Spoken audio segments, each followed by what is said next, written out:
सर्वव्यापी होतो. पूजापाती करण्याचा माझा स्वभाव. आमच्या घरासमोर एक चुन्याचा घाणा होता. त्या घाण्याबरोबर फिरता फिरता एकदा मी स्वतःचाच पाय अडकून घेतला आणि कित्येक दिवस लंगड्या गाढवासारखा हिंडत होतो. सर्वजण माझ्यावर हसायचे, पण करायचं काय, ती तर माझीच करामत. आमच्या गावात एक वाचन मंदिर होते. त्या वाचनालयात विचित्र प्रसंग माझ्यावर आला. एकदा काय झाले, मी एक मासिक घेतले आणि बाहेरच्या गॅलरीत जाऊन वाचीत बसलो. ते वाचताना इतका मग्न होऊन गेलो की माझे मला समजत नव्हतं की वेळ कसा गेला. आजूबाजूला 4-5 वाचक होते. आतल्या दरवाजात ग्रंथपाल काम करीत होता. माझे मासिक वाचून संपले. उठतो तर बघतो तर काय, आजूबाजूचे वाचक नव्हते. आतल्या दरवाजात जाऊन बघतो तर ग्रंथपाल सुद्धा नव्हता. काय करायचं मला काही समजत नव्हते. मी सगळीकडचे दरवाजे हलवून पाहिली, पण एकही चुकून उघडे नव्हते. आणि उघडे असले तरी उपयोग काय, खालचा मुख्य दरवाजा कुलूप लावून बंद असणार ना. करायचं काय मला काही समजत नव्हतं. मी इकडून तिकडे फेऱ्या मारू लागलो, अगदी पिंजऱ्यातल्या वाघाप्रमाणे. कधी त्या वाघाचे अस्वल, अस्वलाचे माकड आणि अखेरीस माकडाचे शहीद रूपांतर झालेच. मला काही रडू आवरत नव्हतं. मी सज्जात येऊन खाली वाकून बघतो तर मला म्हातार बुवा चाललेले दिसले. मी त्यांना हाक मारली, अहो म्हातार बुवा, अहो म्हातार बुवा. माझा घसा कोरडा पडला, पण त्यांच्या कानाचे पडदे उघडलेच नाही. ते तसेच शांतपणे निघून गेले. बरं, जाऊ दे म्हणलं. मग तिथनं 2-3 तरुण पोरी चाललेल्या दिसल्या. मी त्यांना हाक मारली.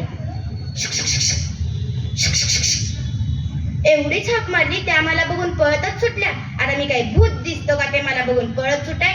बरं, ते पण जाऊ दे म्हणलं. मग तिथनं ते पोक्तबाई डुलत डुलत चाललेल्या दिसल्या. चांगलं देवाचं नामस्मरण करू द्या.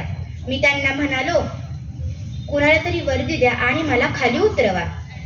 त्यांनी माझ्याकडे हळूच वर पाहिले आणि मला म्हणाल्या, कोण बा तू, कोणाचा, कुठून आलास? मी माझे नाव, पप्पांचे नाव एवढेच नव्हे, घरमालकाचे नाव सुद्धा सांगून टाकले. बरं, तू करत तरी काय होता? मी वाचत होतो. एवढा वेळ वाचत तरी काय होता? मी मासिक वाचत होतो. त्याच्या मारी, मला वाटलं चांगलं अभ्यासाचं पुस्तक वाचत असशील. वाचून वाचून काय गोष्टींचं मासिक, तर काय पोट भरतं वय. एखादं अभ्यासाचं पुस्तक वाचलं असतं, जन्माचं कल्याण तरी झालं असतं. बैस बैस, वरच बैस, कोण भेटलं तर सांगते हो. मग त्याही तिथून निघून गेल्या. मी एवढ्या जणांना विचारलं, पण एकानं सुद्धा माझी मदत केलीच नाही. मला काही रडू आवरत नव्हतं. मी जोरात ढसा रडू लागलो. माझ्या रडण्याच्या आवाजानं 20-25 माणसं गोळा झाली. त्यांनी मला नाना प्रश्न विचारले, पण एखादं सुद्धा उत्तर देण्याची माझी अवस्थाच नव्हती. तेवढ्यात एक गृहस्थ पुढे आले आणि म्हणाले, रामभाऊ, बाद झाला तुमचा प्रश्न. आता त्याला खाली कसं उतरवायचं जरा विचार करा. आता सगळेजण विचार करू लागले की याला खाली कसं उतरवायचं. तेवढ्यात एक माणूस पळत पळत गेला आणि येताना शिडी घेऊन आला. त्याच्यावर सहज चढू लागला. मला वाटलं आता मी खाली होते, पण कशाचं काय, भिंत मागे सज्ज पुढे. मला तो माणूसच काय, साधा शिडीचा तुकडा पण दिसत नव्हता. काय करावं मला काही समजत नव्हतं. मला सर्वजण म्हणू लागले, ए आटप आटप आटप, उतर उतर उतर पटकन. पण मला दिसतच नव्हतं, तर मग मी काय करू? हात कुणाला देऊ, पाय कुठे ठेवू, मलाच समजत नव्हतं. म्हणून मी तसाच शांत उभा राहिलो. तेवढ्यात जोरात आवाज आला, आय आय आय, कंबर गेली, आता काय करू, मेलो मेलो मेलो. मला काही समजलं नाही. मी शांत उभा होतो आणि नंतर कळलं की तो माणूसच खाली पडला. आता हसावं का रडावं मलाच समजत नव्हतं. तरी पण मी शांत उभा राहिलो. आणि तिथनं त्या शिडीचा मालक आला आणि म्हणाला, चायला मोडली का दांडी? कुणावर उपकार करायची सोयच नाही राहिली. ज्याचं करावं भलं तो म्हणतो माझंच खरं. त्यानं शिडी घेतली, पळत पळत गेला. आता परत सगळेजण त्याच विचारावर की याला खाली कसं उतरवायचं. तेवढ्यात रामभाऊ म्हणाले, ए पोरा, तू दोरनं उतरशील का र? उतरीन की, मला काय उतरण्याची तर कारण, पण दोर कुठे आहे? तो आपण आणू, तू उतरशील ना? हो. आता सगळेजण दोर शोधू लागले. एक गृहस्थ मला म्हणाले, वर कुठे दोर आहे का बघ. मी सगळीकडे पाहिले, पण मला दोर सोडून सगळं काय दिसलं. मी त्यांना म्हणालो, इथे कुठे दोर नाहीये. आता मग परत सगळेजण एकमेकांना विचारू लागले की तुमच्याकडे दोर आहे का. तेवढ्यात रामभाऊ जरा शांत झाले आणि नंतर त्यांनी बाबूरावांना विचारलं, बाबूराव, तुमच्या घरी आहे ना दोर? मग बाबूराव म्हणाले, दोर छे, माझ्याकडे कुठला आलाय दोर? परवा बायको बाळातनी झालं, पाळणा पण दाखवतात की दोर, तो होता की, पण तो तुटला. असा कसा तुटला? मग बाबूराव म्हणाले, दोर काय मला सांगून तुटणार आहे? ए बाबूरावा, मी आता तुटणार आहे हो, दोराला घट्ट धरून बस. काय तुमचं हे बोलणं? माझ्या खिशात सुत्रीचा गुंड आहे, तुम्हाला चालेल का?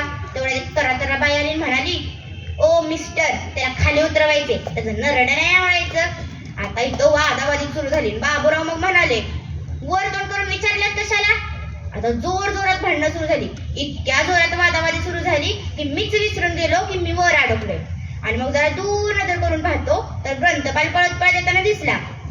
मग त्यानं कुलूप खोललं आणि माझ्या पाठीत जोराचा धक्का घातला आणि मला म्हणाला, चल पळ आता, घरी फुकते तिची यांचे उपद्या आणि आमच्या नरड्याला फास. मग मी तसाच घराच्या दिशेने धूम पळत सुटलो आणि कधी आलो तर ग्रंथपाला सांगूनच यायचो आणि सांगूनच जायचो. तेव्हापासून मी म्हणायला लागलो, बालपणीचा काळच लय सुखाचा होता. धन्यवाद.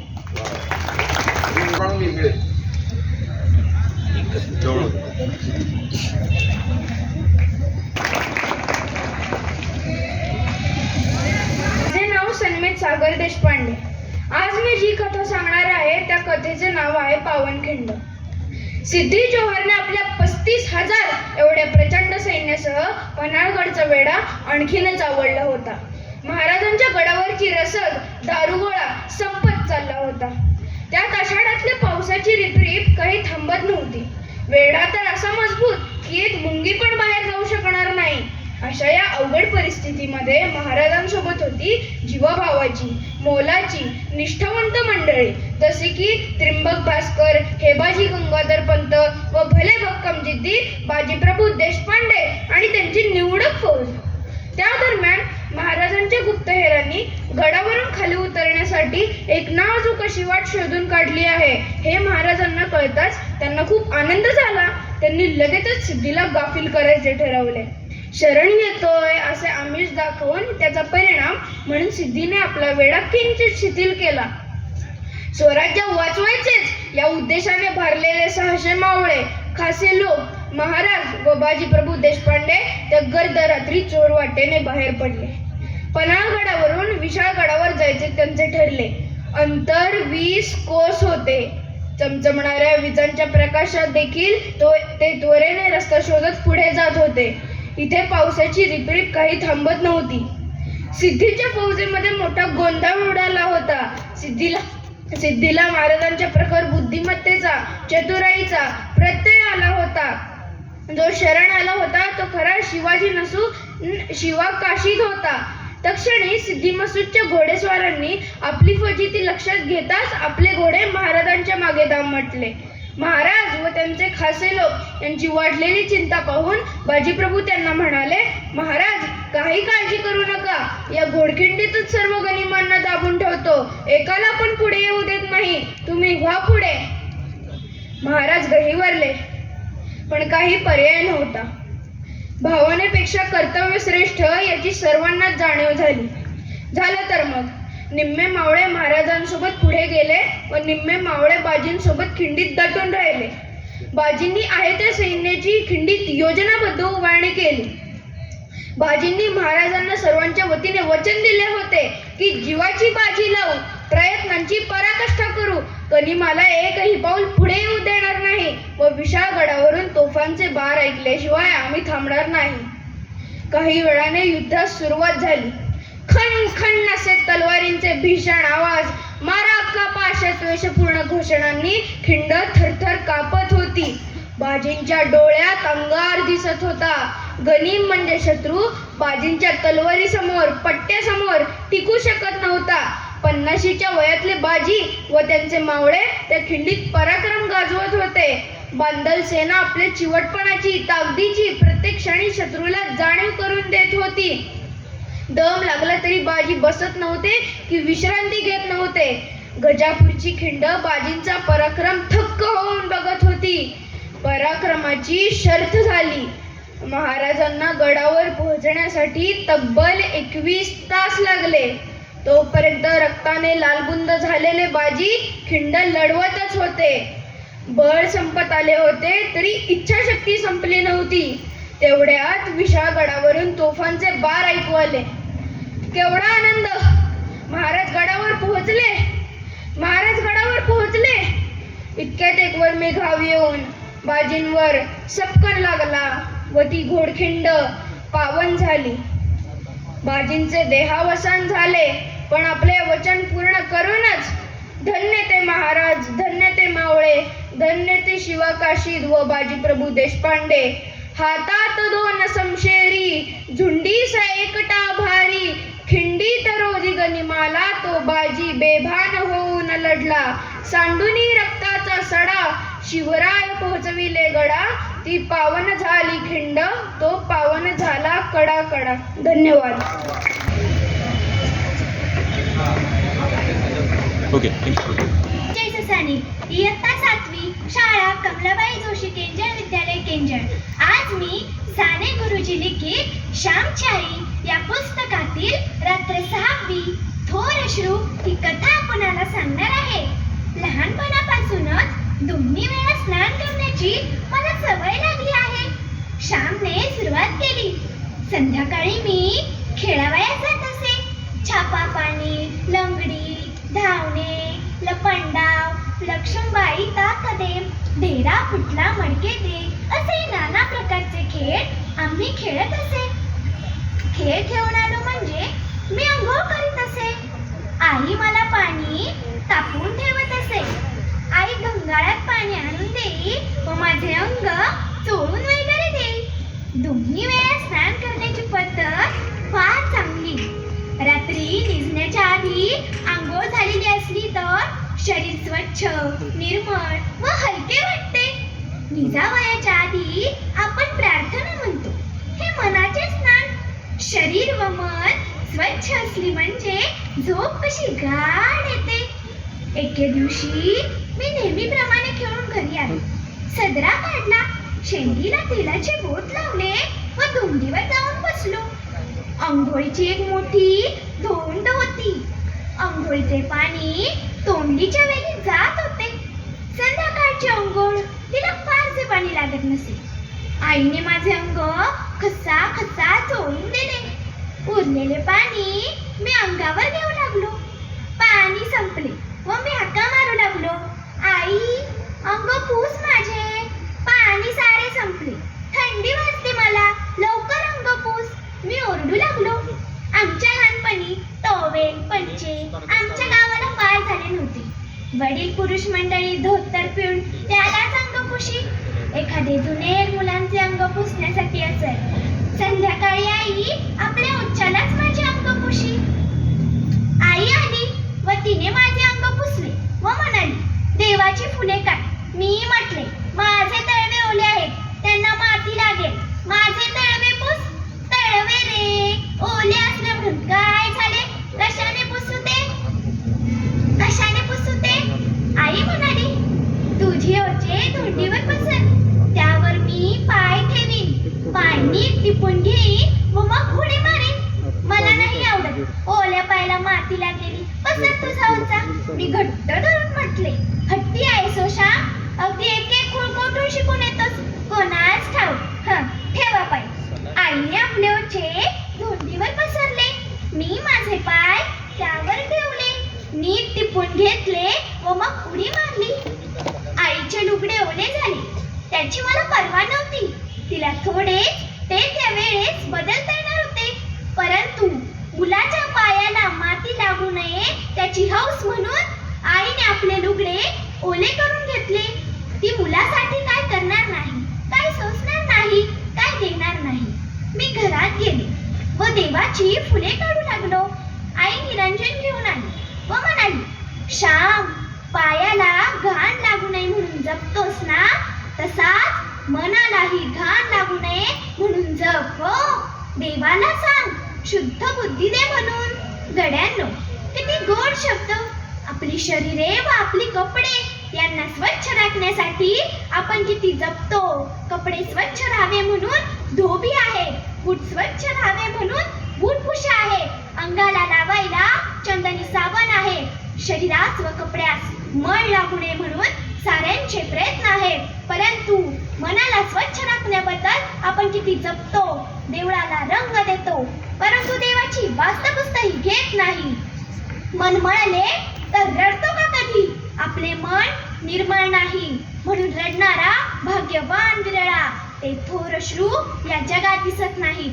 कपडा नाही, अन्न नाही, परीक्षा नापास झाली, कोणी मेले तर येऊन सारे रडतात. या इतर सर्व गोष्टींच्यासाठी अश्रूंचे हौद्य डोळ्याजवळ भरलेले आहे. परंतु मी अजून शुद्ध निष्पाप होत नाही म्हणून कोणी तळमळतो का? अजून माझे मन घाणीत बरबटलेले आहे असे मनात येऊन किती कास वाईट वाटते. मीराबाईने म्हटले आहे, असुवन जलसिंच प्रेम वेली होई. अश्रूंचे पाणी घालून प्रेमाची ईश्वरी भक्तीची वेल मी वाढविली आहे. हा मीराबाईचा चरण मी कितीदा तरी गुणगुणत असतो. अश्रूंनी तुडुंब भरलेल्या हृदयात भक्तीच्या कमळाचा जन्म होत असतो. एवढेच बोलून मी माझ्या वाणीला पूर्ण विराम देते. धन्यवाद.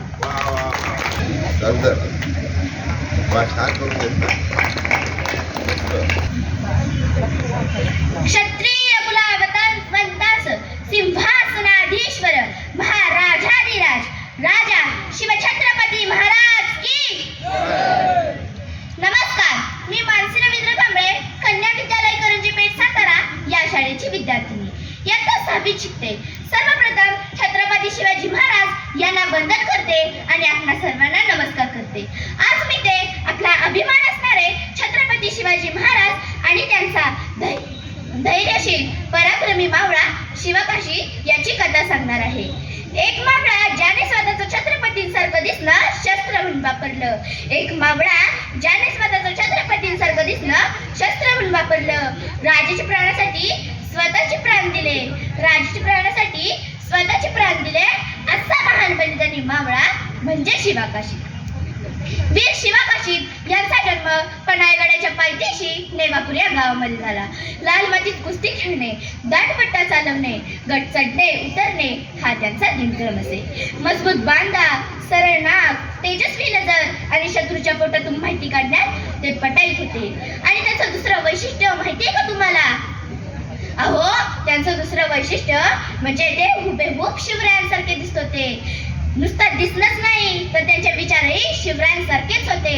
दिनांक 2 मार्च 1660 रोजी आदिलशहाने सिद्दी जोहरला स्वराज्यावर आक्रमणासाठी पाठवले आणि दुसरीकडे पुण्यातील लाल किल्ल्यावर शाहिस्तखान तह टोकून बसला होता. स्वराज्यावर दुहेरी संकट आले होते आणि त्यावेळी शिवाजी महाराज पन्हाळगडावर होते. आणि याच संधीचा फायदा घेऊन सिद्धीने 32,000 पायदळ, 20,000 घोडेदळ अशी प्रचंड सेना घेऊन पन्हाळगडाला वेढा घातला आणि त्यावेळी शिवाजी महाराज पन्हाळगडावर अडकून बसले. पावसाळ्याचे दिवस होते म्हणून गडावर जास्त दिवस थांबणे धोक्याचे ठरणार होते. धडधो पाऊस पडत होता, विजा कडकड कडाडत होता आणि या सर्वातून शिवाजी महाराजांची पालखी मात्र विशाळगडाकडे निघाली होती.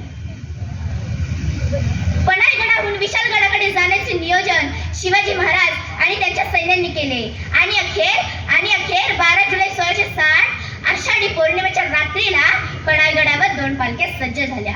एका पालखी छत्रपती शिवाजी महाराज आणि दुसऱ्या पालखी शिवरायांसारखा हुबेहूब दिसणारा शिवकाशी सिद्दी जोहरकडे तहाची बोलणी करण्यासाठी जाणार होता. त्याला माहित होतं की त्याचा मृत्यू होणार, पण आपल्या राजासाठी, स्वराज्यासाठी तो मरणाच्या दारात हसत हसत उभा होता. म्या काही जात नाही राज असं म्हटलं असता आणि महाराजांना पण जाऊन दिलं असतं. पण तो म्हणत होता, जन्माला आलो तेव्हा शिवकाशीत होतो. अरे, जन्माला आलो तेव्हा शिवकाशीत होतो. 7 जन्माची पुण्याई म्हणूनच शिवाजी राज म्हणून मरतोय. यापेक्षा मोठं भाग्य दे काय राज. शिवाजी महाराज उद्या शरण येणार, मग कशाला पावसा पाण्यात उभा राहायचं? करा उद्धाराराम असाच गाफील विचार करून मुघल सेना ढिली पडली. झाडाझुडपातून महाराजांची पालखी विशाळगडाकडे निघाली होती. पालखी थोडीच दूर जाणार तेवढ्यात घात झाला. जव्हारच्या सैन्यांनी पालखी ओळखली आणि विचारले, आत कोण आहे? उत्तर मिळाले, शिवाजी महाराज. पालखी सकट सर्वांना सिद्धी समोर उभे करण्यात आले, पण अफजल खानाचा मुलगा फजल खान याला शिवकाशीवर संशय आला. काहीतरी गडबड आहे. चौकशी झाली आणि कळले हा तर शिवाजींचा मावळा शिवकाशीत आहे, शिवाजींचा मावळा शिवकाशीत आहे. सिद्धीने त्याला विचारले, तुला मरणाची भीती नाही का रे वाटत? सिद्धीने त्याला विचारले, तुला मरणाची भीती नाही का रे वाटत? उत्तर मिळाले, जगदंब. शिवरायांसाठी काम येणं याला भाग्य लागतं. अरे सिद्धी, शिवरायांसाठी काम येणं याला भाग्य लागतं. आणि असं भाग्याचं मरण आम्ही हजारो वेळा हसत हसत पत्करू. आम्ही हजारो वेळा हसत हसत पत्करू. जय शिवराय. हे ऐकता सिद्धीच्या डोक्याची शिर पेटली आणि त्याने रागात शिवकाशीचे शिरच म्हणून टाकले आणि परत शिवरायांच्या पाठलागाला निघाला. पण त्याचे दुर्भाग्य, त्याच्या पदरी निराशाच येत होती. इतिहास शिवकाशीचे धाडस आणि प्राणाची आहुती कधीही विसरणार नाही. कारण शिवकाशी सारख्या हजारो लाखो मावळ्यांच्या बलिदानामुळे शिवाजी महाराज स्वराज्य स्वप्न पूर्ण करू शकले. जाता जाता एवढंच बोलते 65 किलोची तलवार वागवतो त्यांचं नाव येसाजी. 65 किलोची तलवार वागवतो त्यांचं नाव येसाजी. 2000 शत्रूंशी एकटा झुंजतो त्यांचं नाव बाजी. 2000 शत्रूंशी एकटा झुंजतो त्यांचं नाव बाजी. अहो हात तुटला तरी शत्रूशी झुंज राहतो त्यांचं नाव तानाजी. अहो हात तुटला तरी शत्रूशी झुंजत राहतो त्यांचं नाव तानाजी. 8 तासात घोडा दिल्लीवरून पुण्याला घेऊन येतो त्यांचं नाव संताजी. अहो 8 तासात घोडा दिल्लीवरून पुण्याला घेऊन येतो त्याचं नाव संताजी. शत्रूच्या छावणीत घुसतो आणि छावणीचा मुकुट तोडून आणतो त्यांचं नाव धनाजी. शत्रूच्या छावणीत घुसतो आणि छावणीचा मुकुटच तोडून आणतो त्यांचं नाव धनाजी. धड्या वाघाला सामोरे जातो त्याच्या जबड्यात हात घालतो त्यांचं नाव संभाजी. धड्या वाघाला सामोरे जातो आणि त्याच्या जबड्यात हात घालतो त्यांचं नाव संभाजी. आणि या सर्वांना एकत्र घेतो, स्वराज्य तोरण बांधतो त्यांचं नाव शिवाजी. त्यांचं नाव शिवाजी. सर्व शिवभक्तांनी एकदाच बोला, जय भवानी, जय शिवाजी. धन्यवाद.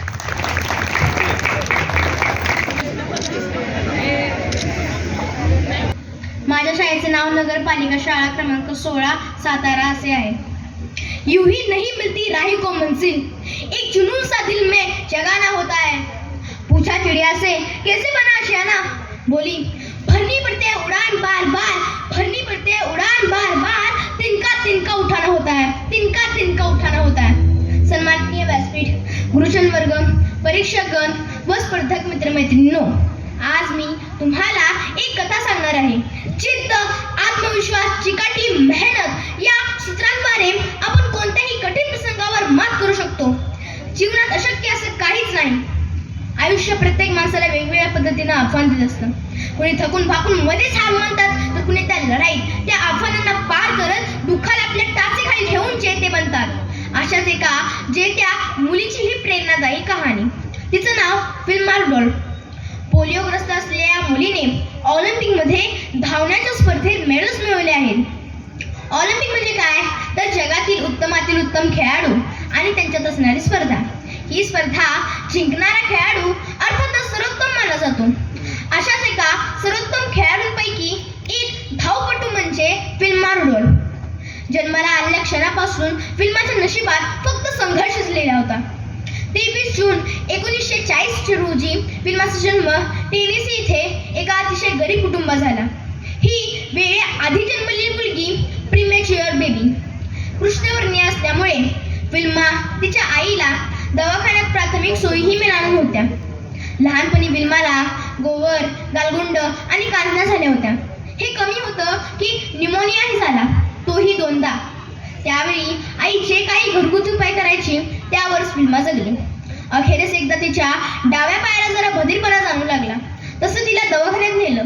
डॉक्टरांनी तपासून सांगितलं हिला पोलिओ झाला आहे. ही मुलगी आयुष्यात कधीच चालू शकणार नाही. विल्माची आई अतिशय जिद्दीची होती. तिनं आपली मुलगी कधीच चालू शकणार नाही हे अजिबात मान्य केलं नाही. आपल्या मुलीच्या उपचारासाठी तिनं खूप ठिकाणी चौकशी केली.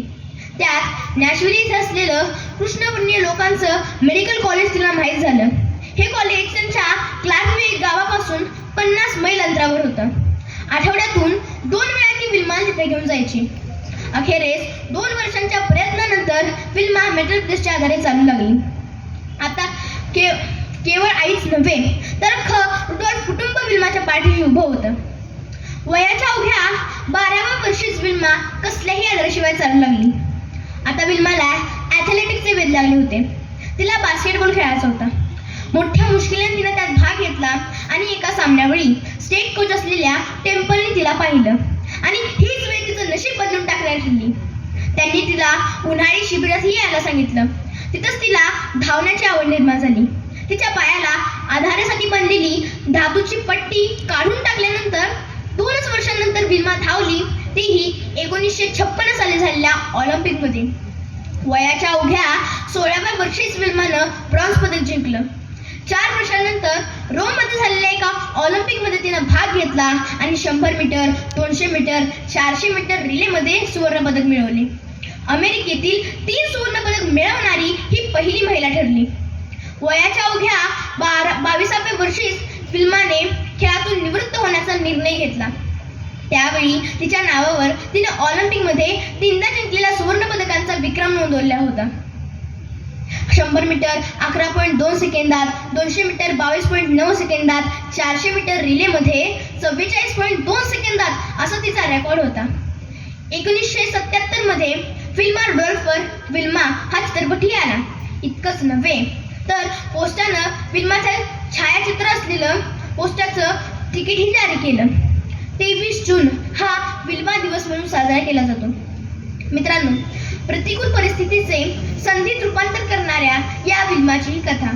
म्हणून मला असे म्हणावेसे वाटते, कोशिश जारी रख, जरूर सफल तेरा काम होगा. कोशिश जारी रख, जरूर सफल तेरा काम होगा. तू बस धैर्य बांधे रख, शीर्ष पर तेरा भी नाम होगा. तू बस धैर्य बांधे रख, शीर्ष पर तेरा भी नाम होगा. धन्यवाद.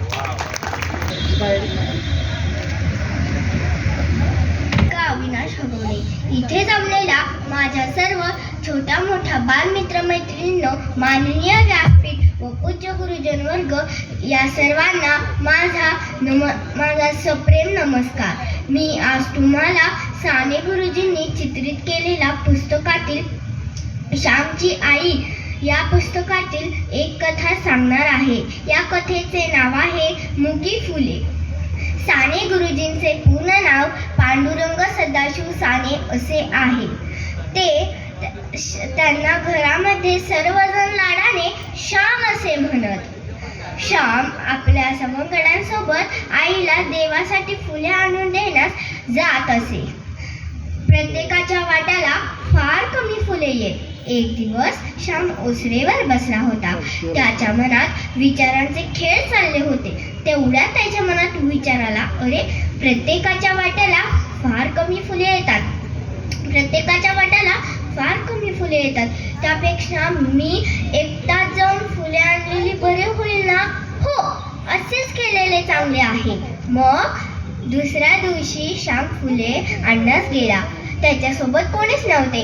तो एकटाच होता. त्याने फुललेल्या फुलांसोबतच अर्धवट फुललेल्या कळाही तोडून आणल्या. हे आईने पाहिले. आई म्हणाली, श्याम बाळा, अशी मुकी फुले तोडायची नसतात हो. मुकी फुले तोडणे फार वाईट असते. फुलांना फुलू द्यायचे असते व मग तोडायचे असते. एखादे बाळ आपल्या आईच्या अंगाखांद्यावर खेळून कसे मोठे होते, तसेच फुलांचेही असते हो. फुले झाडावर निसर्गाच्या चादरीखाली वाढून मस्तपैकी मोठी होतात आणि मग आपण त्यांना तोडतो. त्यामुळे इथून पुढे कधीही मुकी फुले तोडू नकोस हो. आईच्या बोलण्याने श्यामच्या मनावर फार खोलवर परिणाम झाला. श्याम म्हणाला, आई, मी आजपासून कधीही मुकी फुले तोडणार नाही. बरं का बालमित्रांनो, मुकी फुले म्हणजेच कळा. या गोष्टीतून आपल्याला ही शिकवण मिळते की फुलांना फुलू द्या. त्यांच्या सोबत तुम्हीही तुमचे जीवन फुलवा. धन्यवाद.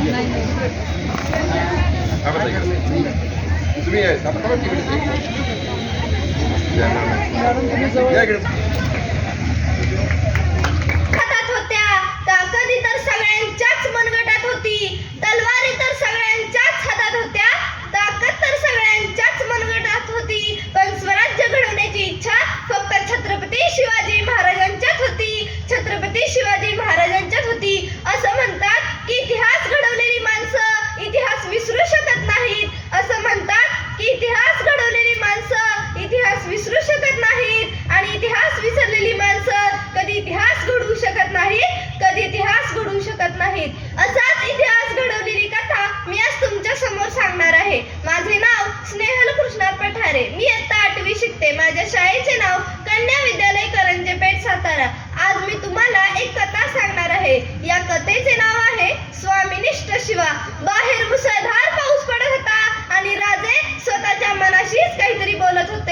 जगदंब या सिद्धीला धडा शिकवायलाच हवा. इतक्यात शिवा आत आला. राज बोलावणं घातलं जी. होय शिवा, तू आमच्यासारखा दिसतोस असं मी फार ऐकलं होतं. आज आम्हाला प्रत्यक्ष ते बघायचंय. आत्ता आलो जी असं म्हणून शिवा आत गेला. राजांचाच वेश परिधान केला आणि राजांसारखाच मिश्रपी देत राजांच्या सामने आला. कसा दिसतो जी? आम्ही बघत राहिले राजे. अरे शिवा, तू खरा आमच्यासारखाच दिसतोस. आरशात आमचंच रूप घेतल्याचा भास होतो शिवा. राज, तो सिद्धी बी मला ओळखायचा नाही. राज, द्या की विडा मला, जाऊन भेटतो की त्या सिद्धीला. आणि स्तब्ध झाले राजे. अरे शिवा, तुला कसं ठाऊक की आम्ही आमचं रूप घेऊन तुला सिद्धीच्या दरबारात पाठवणार ते? अहो राज, तुमच्या संगती किती दिवस राहिलो या, ते उगा वय. राज, द्या की वेळा मला, जाऊन भेटतो त्या सिद्धीला. राजाने शिवाला कडकडून मिठी मारली, कारण राजांना माहिती होतं शिवाची आणि आपली पुन्हा कधी भेट होणार नाही. ठरल्याप्रमाणे राजाने सिद्धीला निरोप पाठवला. आम्ही तह करायला तयार आहोत. तसा सिद्धी म्हणाला, ये अब आया उद्दनगड का चूहा हमारी मुट्ठी में. हा हा हा. ठरल्याप्रमाणे 2 पालख्या तयार केल्या. एका पालखीत स्वतः राजे बसले आणि दुसऱ्या पालखीत बसला राजांचंच रूप घेतलेला शिवा काशीद. राजांची पालखी आडवाट्याने विशाळगडाकडे जाणार होती आणि शिवाची पालखी सिद्धीच्या दरबारात. सिद्धी वाटच पाहत होता. पालखी आली, शिवा खाली उतरला, गळा भेट झाली. चली राजे चली असं म्हणत शिवा तर शामियान्यात पाऊल पडताच तिथले संशयी डोळे पुटपुटले. अरे ये सिवा नहीं हो सकता. तेव्हा सिद्धी म्हणाला, मेरा तो सबसे अधिकारी. सपासप वाजले आणि विचारांत झाला सिद्धी. सच बता, तू है शिवाजी? तसा शिवा बोलला, अरे हो, मीच आहे शिवाजी. सिद्धीने पहिला वार दुसरा वार असा पाहुणचार केला आणि पुन्हा विचारले, सच बता, तू है शिवाजी? तसा शिवा बोलला, अरे हो, मीच आहे शिवाजी. आता सिद्धीचे डोळे वळणार त्या 2 संशयी डोळ्यांकडे. तो म्हणजे अफजल खानाचा मुलगा फाजल खान. त्याने त्याला विचारले, तुम कैसे कह सकते हो कि ये शिवाजी नहीं है? तो म्हणाला, खुद मैंने देखा था अब्बाजान के कत्ल के वक्त पर कृष्णाजी भास्कर के शमशेर का वध शिवा के सिर पर हुआ था. अगर यही शिवा है तो ढूंढो ढूंढो इसके सिर पर. शिवाच्या मस्तकावरील जिरे टोप खसकर काढण्यात आला. वाराची कुठेही खून नव्हती. शिवा सापडला. सिद्धीने शमशेर काढली आणि त्याच्या गर्दनावर ठेवली आणि म्हणाला, मरने से पहले एक बात पूछता हूँ, सच बता, तू है शिवाजी? तसा शिवा बोलला, अरे हो हो, मीच आहे शिवाजी. जन्माला जरी शिवा काशीद म्हणून आलो असलो तरी मरताना शिवाजी महाराज म्हणून मरतोय. हे भाग्य काही कमी आहे का? आणि कोसळला शिवा. त्याचे डोळे लवले, होठ हलले. त्याच्या श्वासानं माती अति उंच उडाली आणि उडणाऱ्या मातीला शिवा सांगत राहिला, जाऊन सांग माझ्या राजाला शिवा गेला, मातीत मेला. पण सांग, नुसता मातीत नाही मेला, राज मातीसाठी मेला, मातीसाठी मेला. धन्यवाद. देवी साळुंखे हायस्कूल साताऱ्याची विद्यार्थिनी आपणासमोर उभी आहे कथाकथन सादर करण्यासाठी. ही गोष्ट आहे एका चिमुकल्या सोनीची. एकदा काय झाले, सोनी तिच्या आईला म्हणाली, आई आता माझी 7वी पूर्ण झाली, आता मी 8वीला जाणार. आई रागावून सोनीला म्हणाली, काही नाही गरज ना जायची शाळेत. आता तू 7वी झाली ना, आता 8वीत काही गरज ना जायची. आता तू फक्त घरात थांबायचं आणि शेतातलं काम करायचं. सोनी हिरमुसल्या चेहऱ्याने बोलू लागली, आई नाही, मी शाळा शिकणार. तू काहीही बोलतेस, मी जाते खेळायला. तेवढ्यात सोनीच्या आईनं तिचा हात घटकन पकडला आणि तिला चटकन खाली बसवलं आणि मोठ्या आवाजात सोनीला ओरडून सांगू लागली, सोने, तू मोठी झाली, अंगभर कपडे घालावे आणि असं पुरुषांसारखं कधी पण पाय पसरून बसू नये. पोरीच्या जातीनं लाज जपावी, लाज जपावी. सोनी चटकन उठून उभा राहिली आणि म्हणाली, काय गाय, पोरीच्या जातीनं फक्त लाज जपावी का? आपला दाद्या बघ की, त्या खालच्या आईच्या पुरी मागे हिंडताना त्या पुरीच्या भावानं हाणला. तव्हा कुठं गेलती गाय आपली लाज? आणि साताऱ्याला जात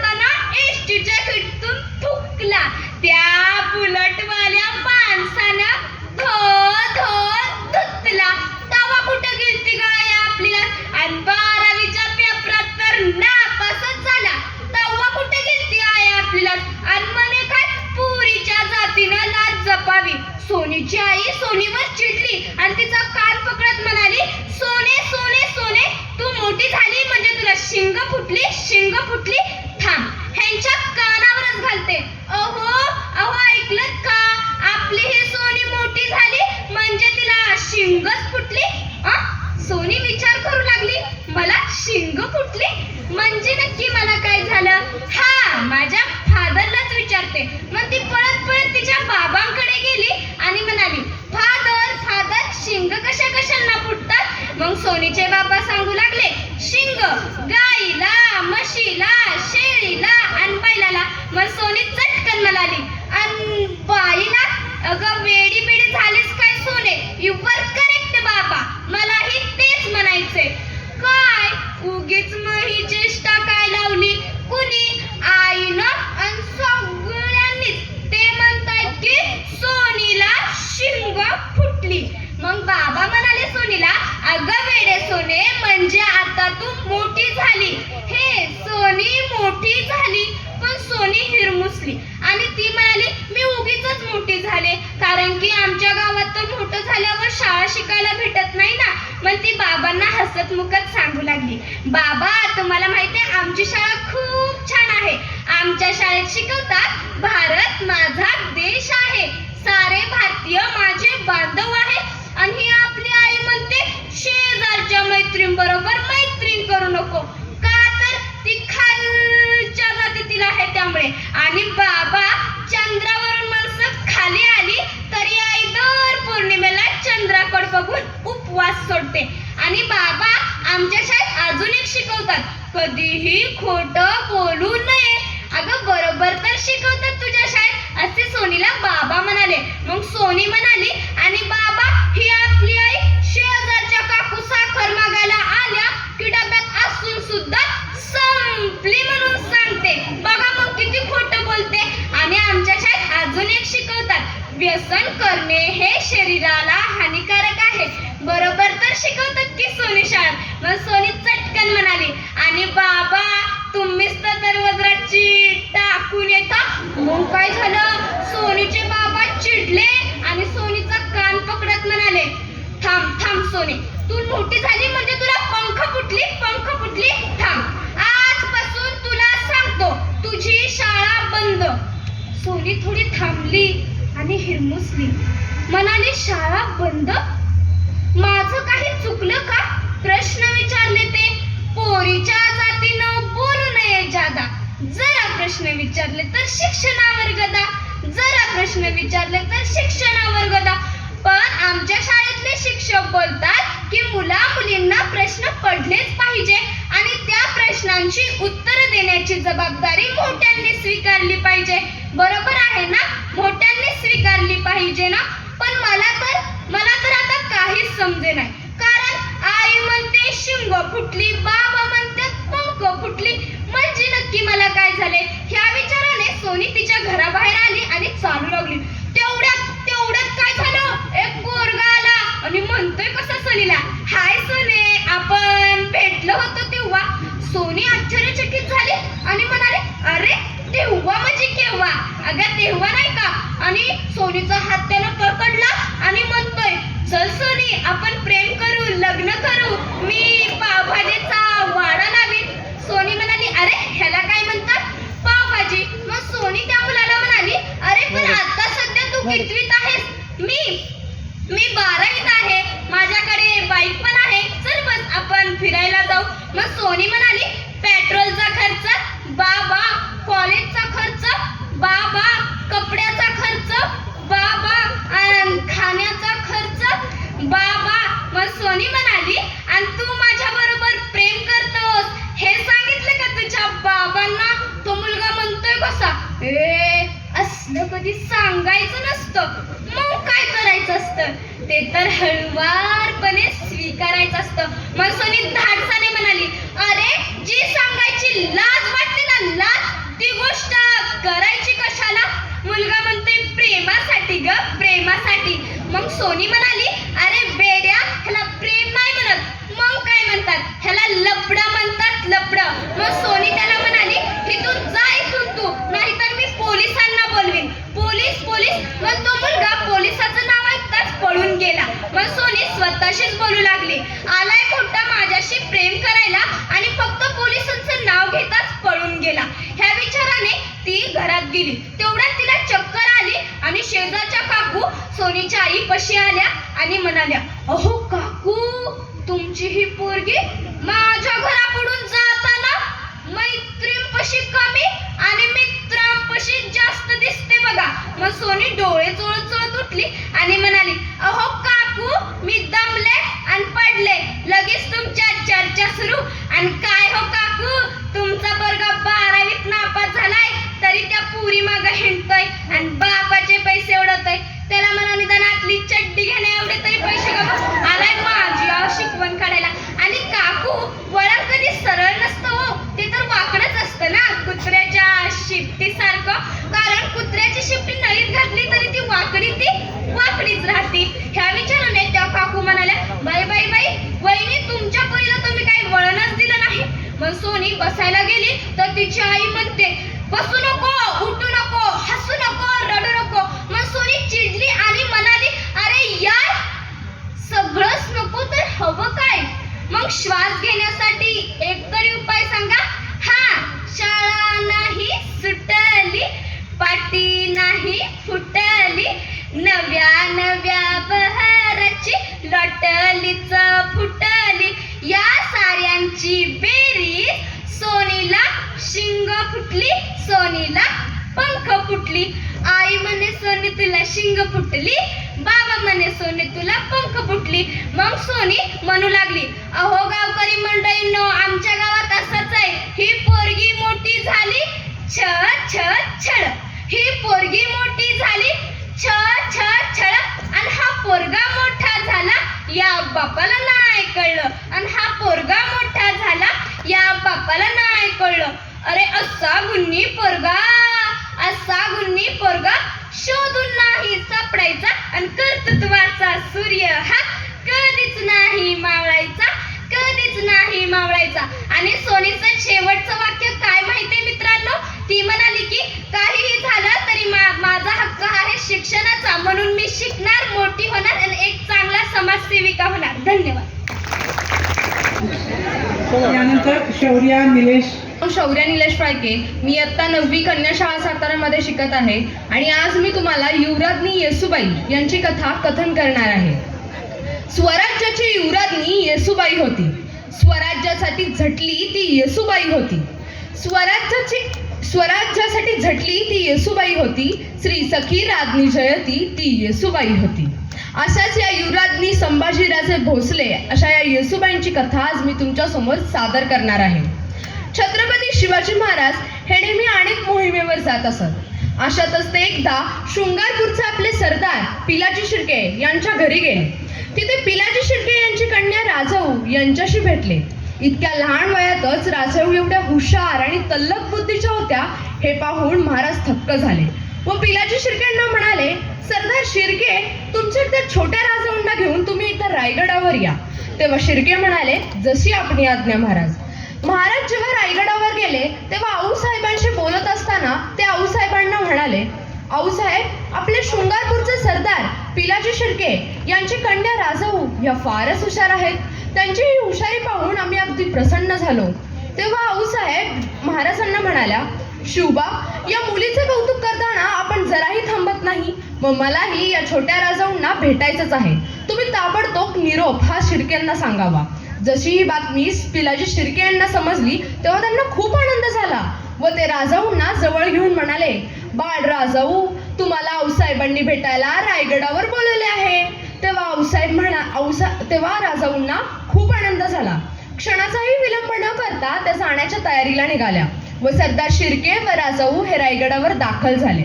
तेव्हा राजाऊशी गप्पा गोष्टी करत असताना आऊसाहेब अशा हुशार, परखड, तेजस्वी राजाऊंना जवळ घेऊन म्हणाल्या, काय राजाऊ, रायगडावर राहायला आवडेल का? तेव्हा राजाऊ म्हणाल्या, तुमच्या छत्रछायेखाली राहायला आम्हाला का नाही आवडणार? हे आम्ही आमचे भाग्यच समजेल. तेव्हा आऊसाहेब राजांनी म्हणाले, शिवबा, आपल्या शंभू राजांसाठी मला राजाऊ या योग्य वाटत आहेत. तेव्हा राजांना खूप आनंद झाला व ते म्हणाले, मी आत्ताच ही बातमी पिलाजी शिर्के यांना सांगतो. तेव्हा पिलाजी शिर्के यांना राजे म्हणाले, पिलाजी शिर्के, आमच्या शंभू राजांसाठी आम्ही तुमच्या मुलीचा हात मागत आहोत. तेव्हा पिलाजी शिर्के यांचा आनंद गगनात मावेनासा झाला. तेव्हा ते म्हणाले की आमची मुलगी छत्रपती घराण्याची सून होणार, याशिवाय दुसरे भाग्यच काय. आणि थाटामाटात उत्साहाने संभाजीराजे व राजाऊंचा विवाह हा रायगडावर झाला.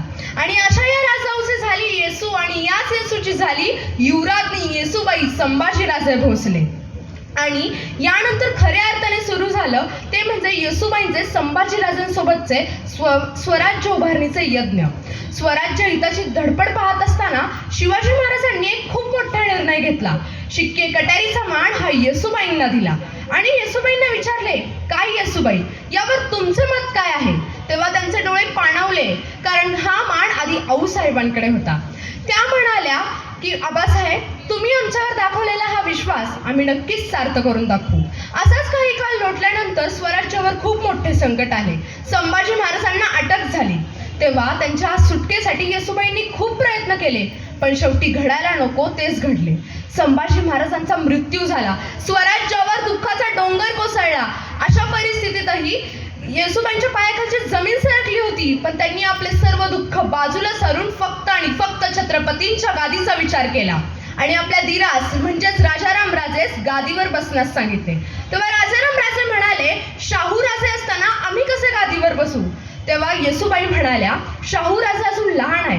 आत्ता स्वराज्याला खंबीर राजाची गरज आहे, त्यामुळे आमचा आदेश आहे की तुम्ही या गादीवर बसा. आणि तेव्हा या काळात अशा परिस्थितीतही स्वतःच्या मुलाला गादीवर न बसवून स्वतःच्या दिराला गादीवर बसवून येसूबाईंनी खूप मोठा निर्णय घेतला होता. लगेचच औरंगजेबाने येसूबाईंनाही कैद केली. तब्बल 30 वर्ष औरंगजेबाच्या कैदीत होत्या येसूबाई. तेव्हा औरंगजेब येसूबाईंना म्हणाला, तुम्ही तुमचं स्वराज्य आम्हाला द्या, आम्ही तुमच्या मुलाला गादीवर बसवतो. तेव्हा येसूबाई औरंगजेबाला म्हणाल्या, स्वराज्याची गादी अबाधित होती व अबाधित राहील, आणि आम्हाला स्वराज्याची चिंता नाही, कारण आता राजाराम राजे हे स्वराज्याच्या गादीवर छत्रपती म्हणून बसलेले आहेत.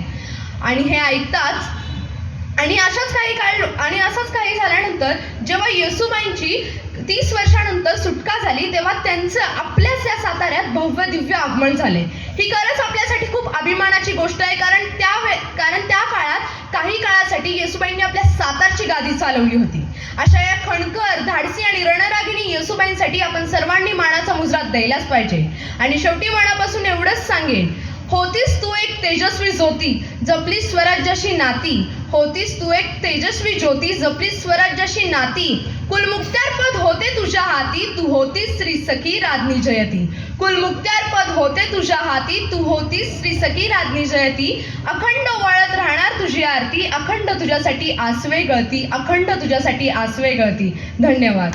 स्पर्धक आणि मित्रमैत्रिणींनो, मी आज तुम्हाला जिद्द, आत्मविश्वास, चिकाटी, ध्येय, मेहनत या सूत्राद्वारे आपण कोणत्याही कठीण प्रसंगावर मात करू शकतो याबद्दल मी तुम्हाला एक कथा सांगणार आहे.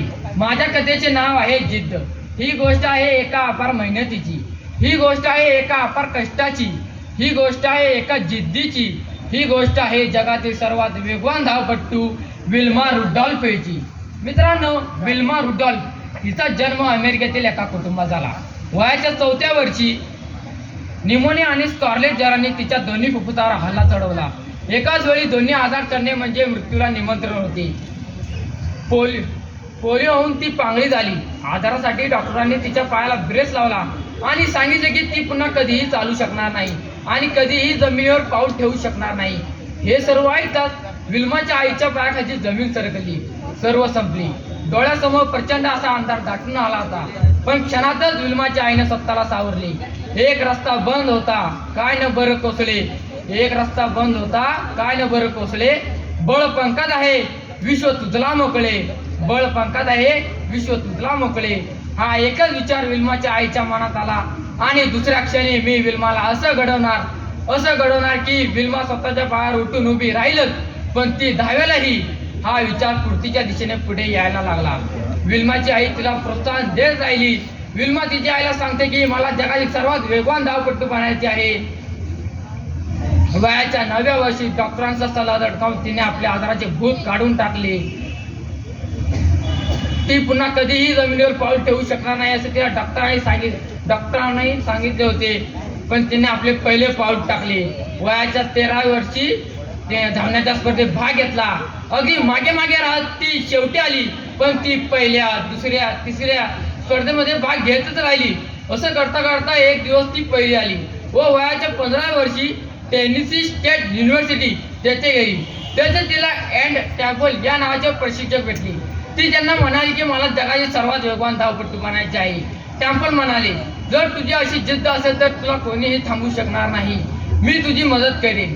आणि एका दिवशी ती ऑलिम्पिक या स्पर्धेमध्ये सहभागी झाली. ऑलिम्पिक स्पर्धा म्हणजे जगातील उत्तम खेळाडूंची तुमची स्पर्धा आहे.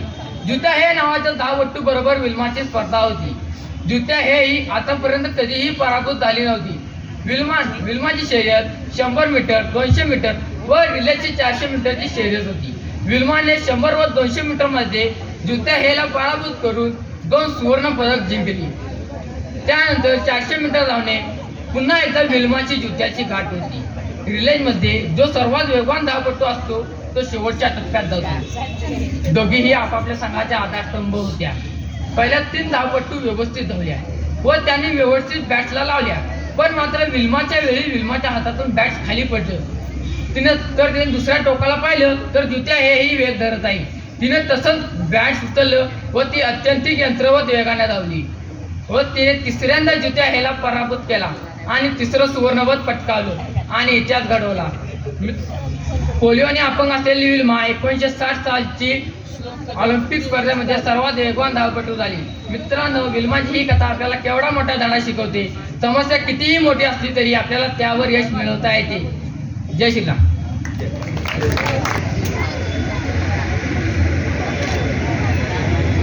माझ्या कथेचं नाव आहे आईचे उपकार. एकदा काय होतं तर एक मुलगा स्वामी विवेकानंदांकडे जातो व त्यांना विचारतो की जगामध्ये आई आणि वडील तितकेच महत्वाचे, पण आईचेच पांग फेडता येत नाहीत, आईचेच ऋण फेडता येत नाहीत असे लोक का म्हणतात. यावर स्वामीजी म्हणतात की तुझ्या प्रश्नाचे उत्तर मी नक्कीच देईन, पण त्याआधी तू एक काम कर. स्वामीजी जातात व 1 किलोभर मातीची वजनाची वीट घेतात व ती त्या मुलाच्या हातात देत म्हणतात की ही वीट घे, तुझ्या कमरेचा शेला सोड व त्यात ही वीट गुंडाळ आणि तुझ्या पोटावर ती घट्ट अशी बांध. घरी जा, 9 तासात तुला जे काही काम करायचे आहे ते तू कर व ठीक 9 तासांनी तू माझ्याकडे परत ये. आपण ते पोटावरचे ओझे सोडू व तुझ्या प्रश्नाचं उत्तर मी लगेचच तुला देतो. त्या मुलाने ते पोटावर बांधले व घरी गेला. आता ते ओझे त्याला पोटावर घेऊन जेवता येईना, ते ओझे पोटावर घेऊन त्याला झोपता येईना, त्याला श्वास घेणे अवघड झाले, त्याला कोणतीही कृती करणे अशक्य झाले. तो अस्वस्थ झाला व 9 तासांनी बोलवले होते, पण तो ठीक 30 तासांनी स्वामीजींकडे गेला व स्वामीजींना म्हणाला की स्वामीजी, तुम्ही माझ्या प्रश्नाचं उत्तर मला हवं तर नका देऊ, पण मी तुम्हाला एक साधा प्रश्न विचारला होता की जगामध्ये आईचे उपकार फेडता येत नाहीत. तुम्ही तर मला शिक्षा दिली, अहो हे ओझे घेऊन पोटावर मला झोपता येईना, कोणती कृती करणे मला अशक्य झालं आहे. आता फक्त हे ओझे पोटावरून सोडाय सांगा. स्वामीजी हसतात व म्हणतात, तुझ्या प्रश्नाचं उत्तर तुला मिळालं आहे. अरे हे ओझे तू पोटावर घेऊन केवळ 9 तास देखील पेलता आलं नाही. त्याच्या तिप्पट असणारं तुझं वजन तुझी आई गर्भामध्ये 9 महिने त्याचा सांभाळ करते. तिचे उपकार तू कसे काय फेडशील. खरंच जगामध्ये दुधाचं नातं हे महान असतं, पण आई या शब्दापुढे सर्व जग लहान असतं. आई या शब्दापुढे सर्व जग लहान असतं. अहो एका लहान बालकाला ईश्वराने विचारलं की सांग तुला पुढच्या जन्मी कशी आई हवी, सांग तुला पुढच्या जन्मी कशी आई हवी. नीता अंबानी सारखी श्रीमंत आई हवी की ऐश्वर्यासारखी सुंदर दिसणारी आई हवी, माधुरी दीक्षित सारखी छान नाचणारी आई हवी की लता दीदींसारखी छान गाणारी आई हवी. सांग तुला पुढच्या जन्मी कशी आई हवी. तर ते मूल देखील ईश्वराला सांगेल, नको मला ऐश्वर्या, नको अंबानी, भले माझी आई मला पाजू देत पिठात घालून पाणी. नको मला ऐश्वर्या, नको अंबानी, भले माझी आई मला पाजू देत पिठात घालून पाणी, पण तिच्या त्या पाण्याला येते अमृताची चव, तिच्या त्या पाण्याला येते अमृताची चव. अहो लता दिदी असतील ग्रेट, पण मला माझ्या आईच्या अंगाईनेच येते झोप. मला माझ्या आईच्या अंगाईनेच येते झोप. धन्यवाद. कदम मॅडम पलीकडे जा. थांबा सांगणार नाही तुम्हाला. इयत्ता 9वी कन्या शाळेमध्ये शिकत आहे. माझ्या गोष्टीचे नाव आहे काळी. एका गावात गण्या नावाचा मुलगा त्याच्या आईबरोबर राहत होता. त्यांच्याकडे एक शेळी होती आणि त्या शेळीला एक छोटेसे पिल्लू होते.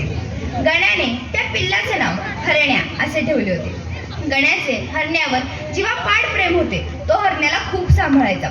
तो आपल्या भाकरीतली एक भाकरी हरण्याला खायला द्यायचा. आपल्या खिशात तो हरण्यासाठी पेंट ठेवायचा. एके दिवशी गण्याचा मामा गण्याच्या घरी आला आणि तो गण्याच्या आईशी नवसाबद्दल काहीतरी बोलत होता. गण्या हरण्याबरोबर खेळत होता, त्यामुळे त्याच्या मामाच्या बोलण्याकडे काहीही लक्ष नव्हते. इतक्यात गण्याची आई अचानक म्हणाली, अरे त्या पोराला कळलं तर तो आण पाणी सोडून दिल र. आजूबरच चाललंय जीव आहे या बकऱ्यावर. यावर गण्याचा मामा म्हणाला, ताई मी बघतो काय करायचं आहे ते, तू फक्त मी सांगितलेलं काम कर. त्या रात्री गण्याचा मामा गण्याकडे गेला आणि गण्याला म्हणाला, गण्या उद्या सकाळी लवकर उठ, आपल्याला माझ्या घरला जायचं आहे. आपण तिकडं तुझ्या हरण्याला गावभर फिरवून आणू आणि उद्या पोळ्याच्या दिवशी मी त्यासाठी नवीन कापडं बी घेतली आहेत. हे ऐकून गण्याला फार आनंद झाला. गण्या दुसऱ्या दिवशी सकाळी लवकर उठला आणि सगळी मंडळी मामाच्या गावाला गेली. मामाच्या गावाला पोहोचल्यावर ठरल्याप्रमाणे गण्याने आणि गण्याच्या मामाने हरण्याला गावभर फिरून आणलं. गावातून फिरून आणल्यानंतर पुन्हा एकदा सगळी मंडळी देवळात जायला निघाली. देऊळ लांब होतं. गण्या चालून चालून दमला होता, पण देऊळ आल्यावर सर्वांनी देवाचे दर्शन घेतले. गण्याने हरण्याला एका झाडाला बांधले आणि गण्या बाजूला येऊन बसला. पण गण्याचे सगळे लक्ष मात्र हरण्याकडे होते. तितक्यात अचानक त्याला 2 माणसे हरण्याकडे येताना दिसली. त्यातील एका माणसाच्या हातात सुरा होता. हे पाहून गण्या ताडकन उभा राहिला. ती माणसं हरण्याजवळ आली. त्यातील एका माणसाने हरण्याला आडवे पाडले व दुसरा हरण्याच्या पायावर बसला. हे पाहून गण्याने हरण्याकडे जोरात पळ घेतला, पण गण्या तिथे पोहोचायच्या आतच त्या माणसाने सुरावर पाणी ओतले, हरण्याला पाणी पाजले आणि काहीतरी मंत्र म्हणून हरणाच्या गळ्यावरून सुरा फिरवला आणि हरण्या गण्याकडे पाहून जोरात ओरडला. गण्याला काही कळायच्या आतच गण्याच्या अंगावर रक्ताचे शिंतोडे उडाले. गण्या तिथेच बसून जोर जोर ओरडू लागला, अरे का मारलं माझ्या हरण्याला. हरण्याचे मुंडके आणि धड वेगळे झाले. तितक्यात गण्याची आई तिथे आली आणि म्हणाली, पोरा गप्प बस, तुझा मामा लय रागीट आहे, त्यांना असं तुला रडताना बघितलं तर ते तुलाच रागवल बघ. इतक्यात गण्याची मामी तिथे आली आणि म्हणाली, वंस शेवटी तुझ्या पोरानं करायचं तेच केलं. आमच्या समद्या पाहुण्या रावणच्या त्यानं आमचा पचका केला. मला तर 2 पोरींच्या पाठीवर या साठवायच्या नवसानं पोरग झालं होतं आणि तो नवस फेडायला मी आलो होतो आणि त्यात भेन असा तमाशा केला. असा रडतोय आज जसं काय तुमच्या घरातलंच कुणी मेलंय. आम्हाला जर अगोदर माहित असतं तर कशाला मागलं असतं तुमच्याकडे बकरं, आणलं असतं की बाजारातून. अशी गुण आहेत म्हणतो कोणत्या कार्यक्रमाला बोलवत नाही आम्ही तुम्हासनी.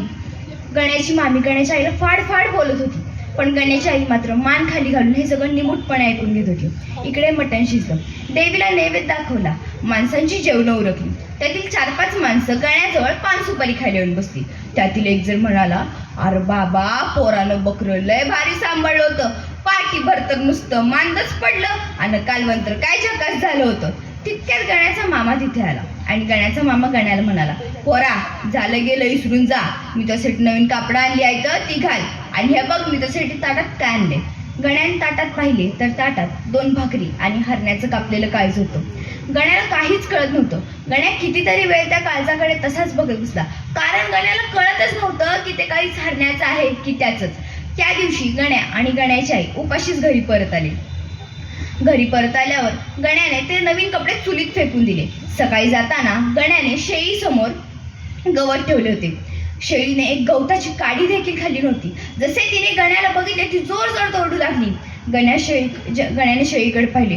तो रडत रडत तिच्याकडे गेला आणि तिच्या पाठीवर हात फिरत म्हणाला, माझ्या संग उड्या मारणार तुझा हरण्या, माझ्या भाकरीतली एक भाकरी खाणार तुझा हरण्या, माझ्या खिशातली पेंड खाणार तुझा हरण्या. आता परत कधीच येणार नाही, परत कधीच येणार नाही, परत कधीच येणार नाही.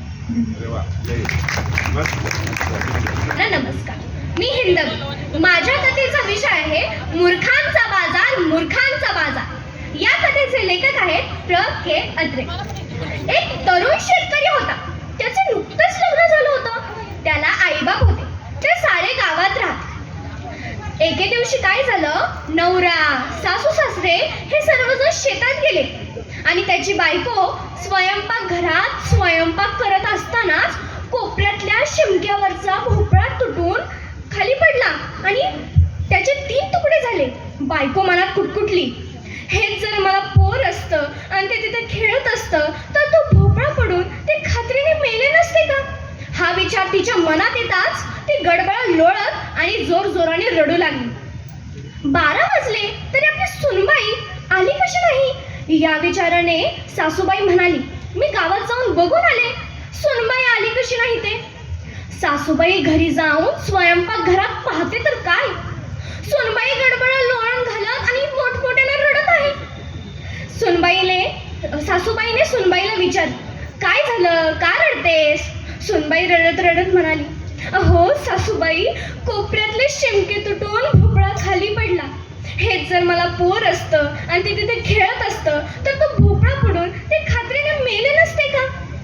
सासूबाई म्हणाली, हो ग हो. असे म्हणत सासूबाई हे सुनबाईच्या गळ्यात पडून जोर जोराने रडू लागली. पुष्कळ वेळ झाला तरी आपली बायको आणि सुनबाई अजून आली कशी नाही या विचारानं म्हातारा म्हणतो, मी घरी जाऊन बघून आलो, अजून या दोघी आल्या कशा नाहीत ते.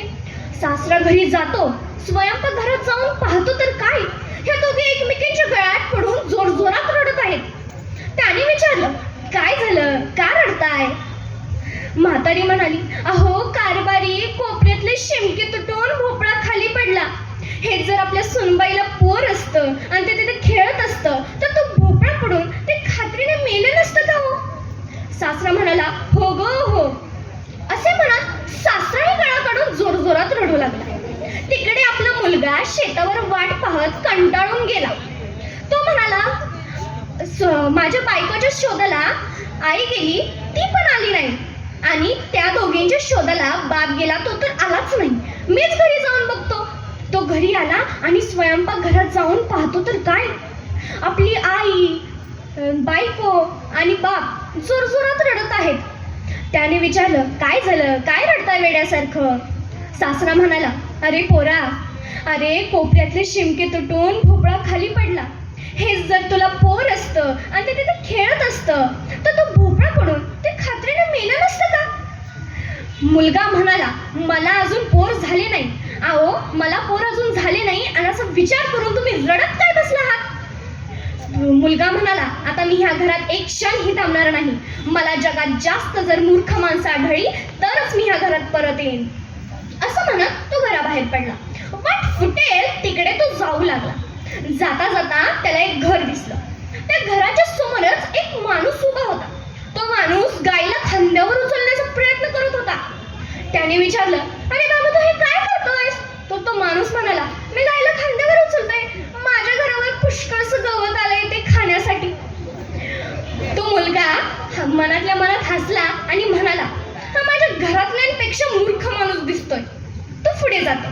पुढे जाता जाता त्याला एक घर दिसतं. त्या घरापाशी शिडी लावून एक माणूस छोट्याशा जाळीतून घरात जाण्याचा प्रयत्न करत होता. त्या शेतकऱ्याला वाटलं, हा चोरबीर तर नसेल ना, म्हणून तो म्हणाला, हे काय करतोयस रे तिथे, बोलवू का शिपायाला? तर तो माणूस म्हणतो शिडीवरचा, अरे मीच या घराचा मालक आहे, मला शिपाई काय करणार? तर तो माणूस विचारतो, मग तू असं शिडी लावून त्या घरात जाण्याचा प्रयत्न का करतोयस बाबा? तर तो माणूस म्हणतो कसा, अरे घराचं दार बाहेरून बंद आहे ना, त्यामुळे. तर तो माणूस म्हणाला, खाली उतर, मी तुला दरवाजा उघडून देतो. तो त्याला दरवाजा उघडून देतो आणि तो शिडीवरचा माणूस खूप त्याचे आभार मानतो. असंच तो पुढे जातो आणि त्याला तळ्याच्या छोट्याशा अंतरावर एक झाड दिसतं. त्या झाडाखाली घोडा उभा असतो आणि त्या घोड्याचा मालक त्याला ओंजळीतून पाणी आणून त्या घोड्याला पाजत होता. पण तो ओंजळीतून पाणी आणत होता ते खरे, पण त्याचे त्या ओंजळीतले पाणी निम्मे अर्धे तर जमिनीवरच सांडायचे. तो तिथे गेला आणि विचारलं, अरे बाबा, तू हे काय करतोयस?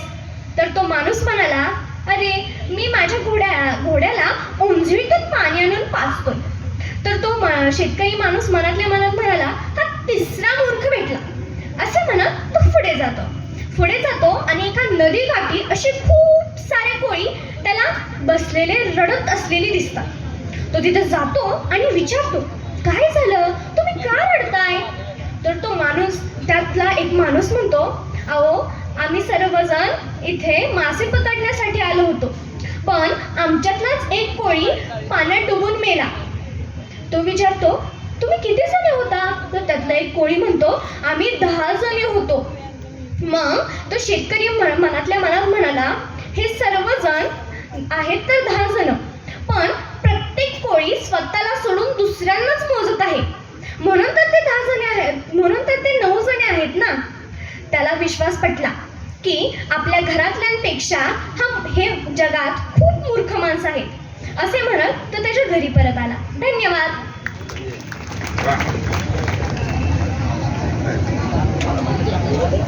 आणि कुठे आहे? फोटो घ्या.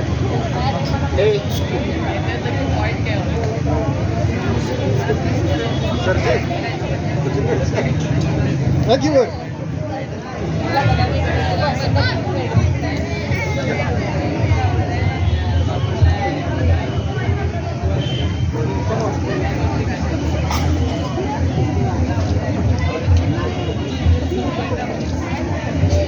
या मुलांबरोबर काही ज्येष्ठ व्यक्तींनी सुद्धा कथाकथनामध्ये भाग घेतलेला होता. यानंतर आपल्यासमोर सौ रेश्मा काळूराम हंबीर या आपली कथा सादर करत आहेत.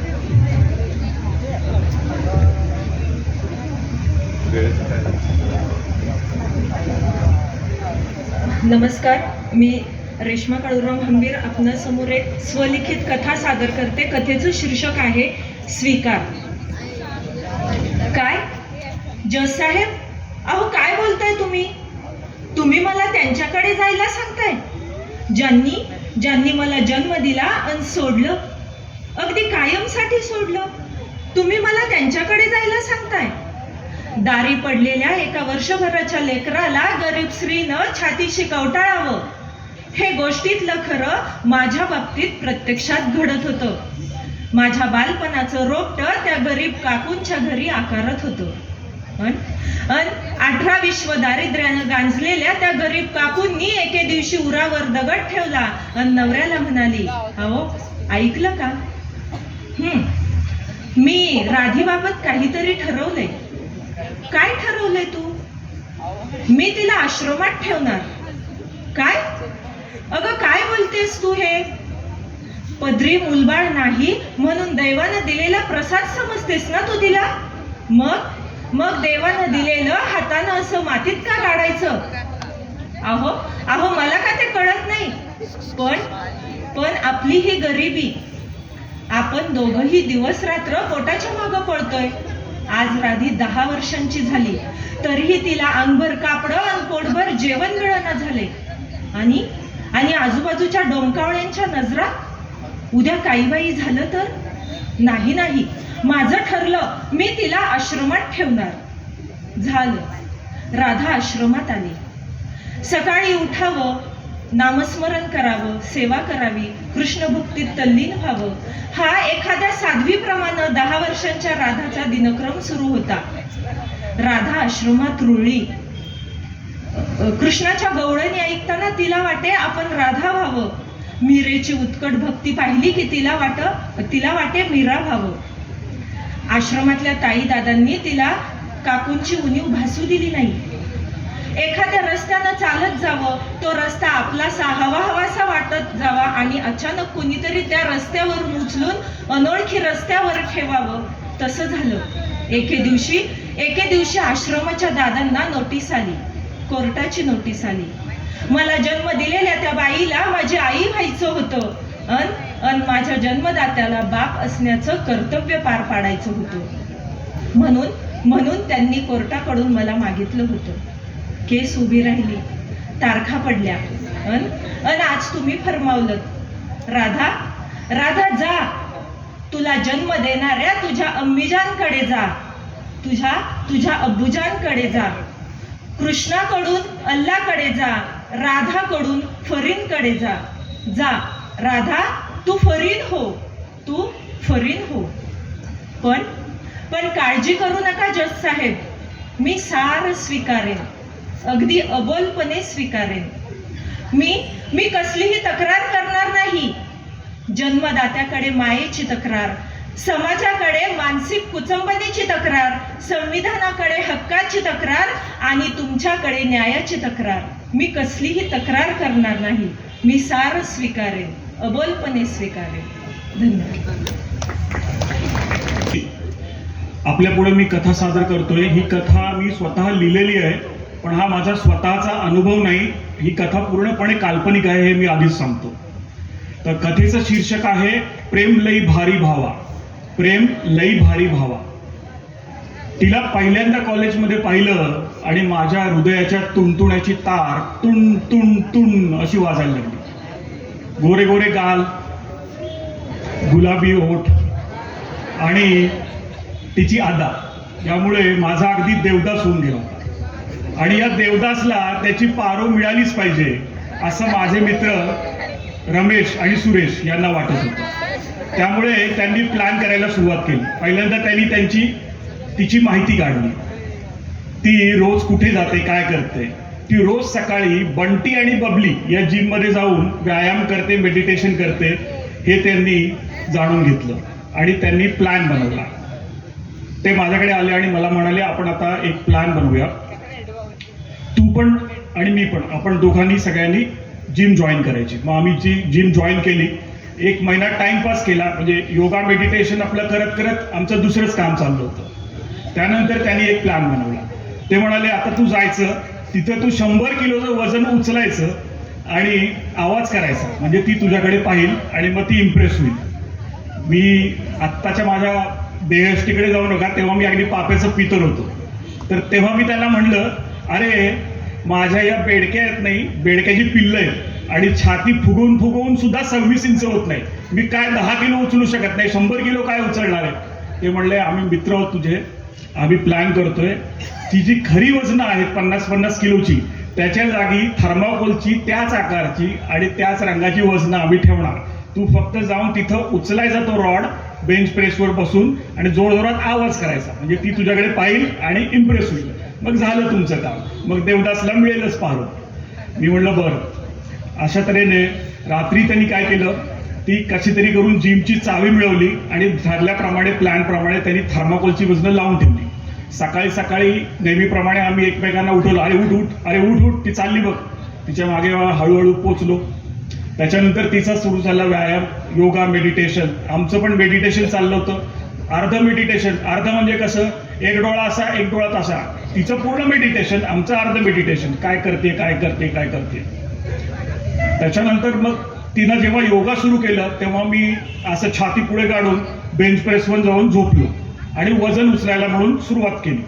त्यांनी ते रॉड काढून माझ्या हातात दिलं आणि मी जोरात करून आवाज करायला लागलो आणि ती माझ्याकडे बघून अशी बघतच राहिली, इम्प्रेस करत. बरं आता कसा उचलतोय बघूया. मी आवाज करतोय आणि मित्र म्हणतात, अरे उचल, अरे उचल. माझ्याच्याने उचलत जात नव्हतं. छातीवर दडपण आलं आणि जोर जोरात उडलं आणि वजन दिलं सोडून. त्यांनी ते वजन उचलून त्या परत बेंच प्रेसवर ठेवलं. ती तिची नेहमीप्रमाणे अदा करत इथं आली, माझ्याजवळ आली आणि स्मित करून म्हणाली, हे तुला जसे मित्र आहेत ना तसे मला मैत्रिणी सुद्धा आहेत. हे जे बंटी आणि बबली जिम आहे ना ते माझ्या मामे भावाचं आहे. त्याचं नाव बंटी, मी आहे बबली. आणि ही घे तुझे थर्माकोलची वजनं, तुमच्या नंतर आम्ही खरी वजनं ठेवली ती इथे. तेव्हा माझ्या प्रेमाचा भार काय तुला सहन होणार नाही, तेव्हा तू सोडून दे, असं म्हणून मैत्रिणींबरोबर हसत हसत निघून गेली. मी रमेश आणि सुरेशकडे पाहतच राहिलो. ते बिचारे खाली माना घालून होते. मी माझ्या दंडाच्या बेडक्या चोळत होतो, घाम पुसत होतो आणि मनातल्या मनात म्हणत होतो, प्रेम लई भारी भावा, प्रेम लई भारी भावा. धन्यवाद. त्यांच्या हस्ते स्वप्नील कोरे सर यांचं स्वागत होते आणि या कार्यक्रमाचं ज्यांनी कथाकथनाचं ज्यांनी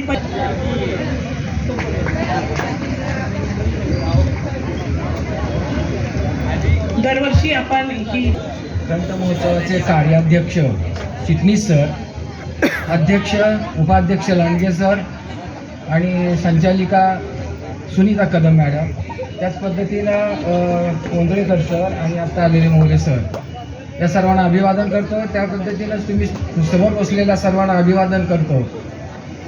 खरं तर आता या मुलांनी इतक्या सुंदर कथा सांगितल्या, कारण त्या कथांची निवड करायला मीच होतो आणि फार सुंदर कथा सांगितल्या. या कथा सांगितल्यानंतर मी काय बोलावं, मी काय कथा सांगावी असं आता उरलेलंच नाही. एखाद्या रस्त्याचं काम चाललेलं असतं आणि तिथं खडी पसरलेली असते आणि ती खडी पसरायला म्युन्सिपाल्टीचा रोलर येतो आणि त्या रोलरनं खडी दाबल्यानंतर कुणीतरी म्हणावं जा आता तुम्ही चौकण्यानं बडवा. तर या पद्धतीचं थोडंसं माझ्या बाबतीत झालेलं आहे. इतक्या सुंदर कथा यांनी सांगितलेल्या आहेत. त्यावेळी मार्गदर्शन करताना मी म्हटलो होतो की कथेत किती सामर्थ्य असतं, किती ताकद असते हे तुम्हाला आम्हाला कळालेलं नाही. ते फक्त जिजामातेला कळालं होतं, छत्रपती शिवाजी महाराजांची मातोश्री तिला कळालं होतं. आणि म्हणून तिनं या बाल शिवाजीला लहानपणी रामायण महाभारतातल्या गोष्टी सांगितल्या आणि त्या शिवाजीला घडवलं. त्या घडलेल्या शिवाजीनं स्वराज्य घडवलं. महात्मा गांधींच्या बद्दल सुद्धा मला एक थोडक्यात गोष्ट सांगावीशी वाटते की ते ज्यावेळी 12 वर्षाचे होते, 10-12 वर्षाचे होते, त्यावेळी गुजरातमध्ये पोरबंदरला हरिश्चंद्र तारामती नावाचं नाटक आलं होतं आणि ते नाटक बघण्यासाठी ते आपल्या बाळाला घेऊन गेले होते.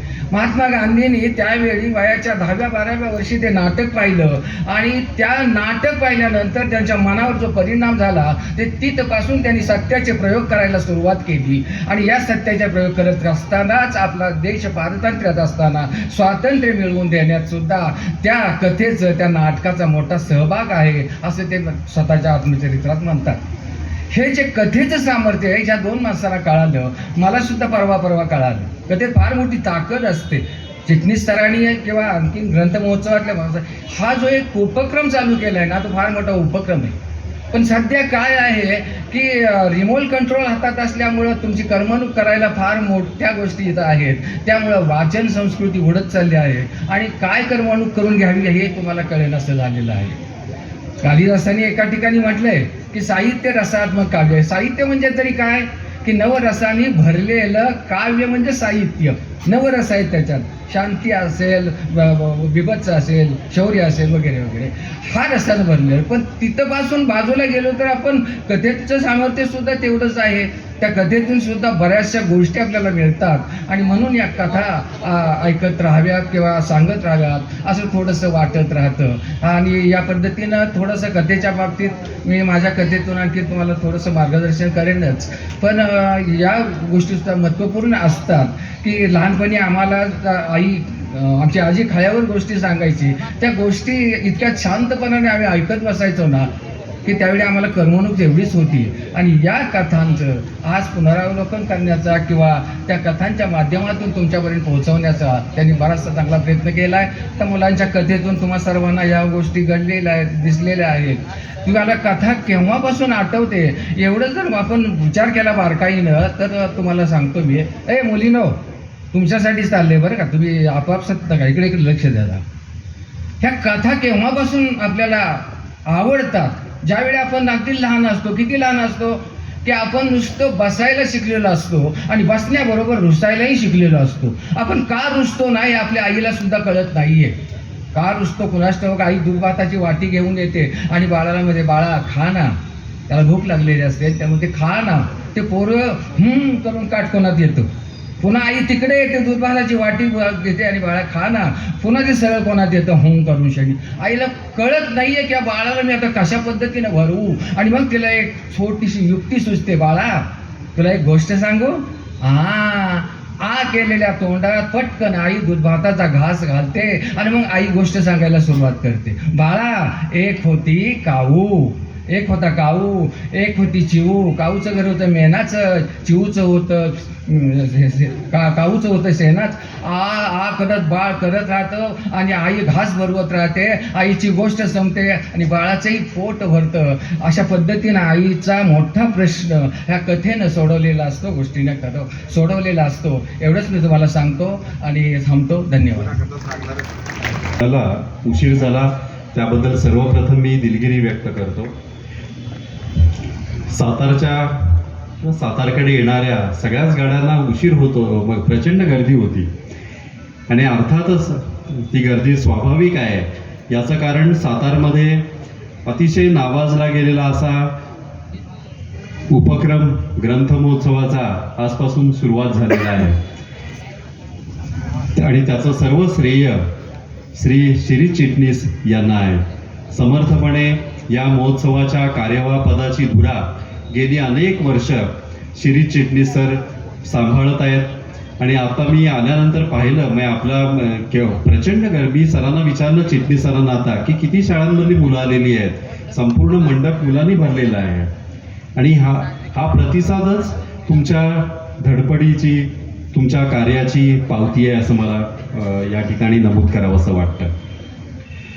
सुरेश शिंगटे सरांनी अतिशय सोप्या शब्दामध्ये तुम्हाला कथा म्हणजे काय हे समजावून दिलं की आई म्हणजे आपण असं कदाचित गैरसमज असेल की मोठे वक्ते उभे आहेत या ठिकाणी आणि ते सांगतात तीच कथा नाही. आपली सुरुवात जी कथा ऐकायला होते ती घरातून होते हे त्यांनी अतिशय मार्मिकपणाने सांगितलं की मुलगा किंवा मुलगी आणि आई ही आपल्यासाठी पहिली आपण श्रोते असतो आईचे आणि तिथून तो सगळा प्रवास संस्कार ह्याचा सुरू होतो. कविता एक शब्दसंख्येच्या दृष्टीने आपण जर बघितलं तर अतिशय लहान असते आणि आपल्याला लक्षात ठेवणं ते सोपं वाटतं कविता. पण कथा आपल्याला विसरून चालत नाही. म्हणजे ती 10-1 मिनिटाची असते. सगळा कालावधी लागतो कथा सांगायला आपल्याला आणि त्याच्यासाठी स्मरणशक्ती पण लागते, एकाग्रता पण लागते आणि या सगळ्या गोष्टींमुळे कथा सांगणं कथा कथन करणं हे अतिशय आव्हानात्मक असं काम आहे. आता जसे तुमचं वय वाढेल जसे आणखीन तुम्ही मोठे व्हाल त्याच वेळेला तुम्हाला मराठीतल्या आणखी लेखकांची परिचय होईल. एकेकाळी महाराष्ट्र हा कथाकथनाने काही साहित्यिकांनी ढवळून काढला होता.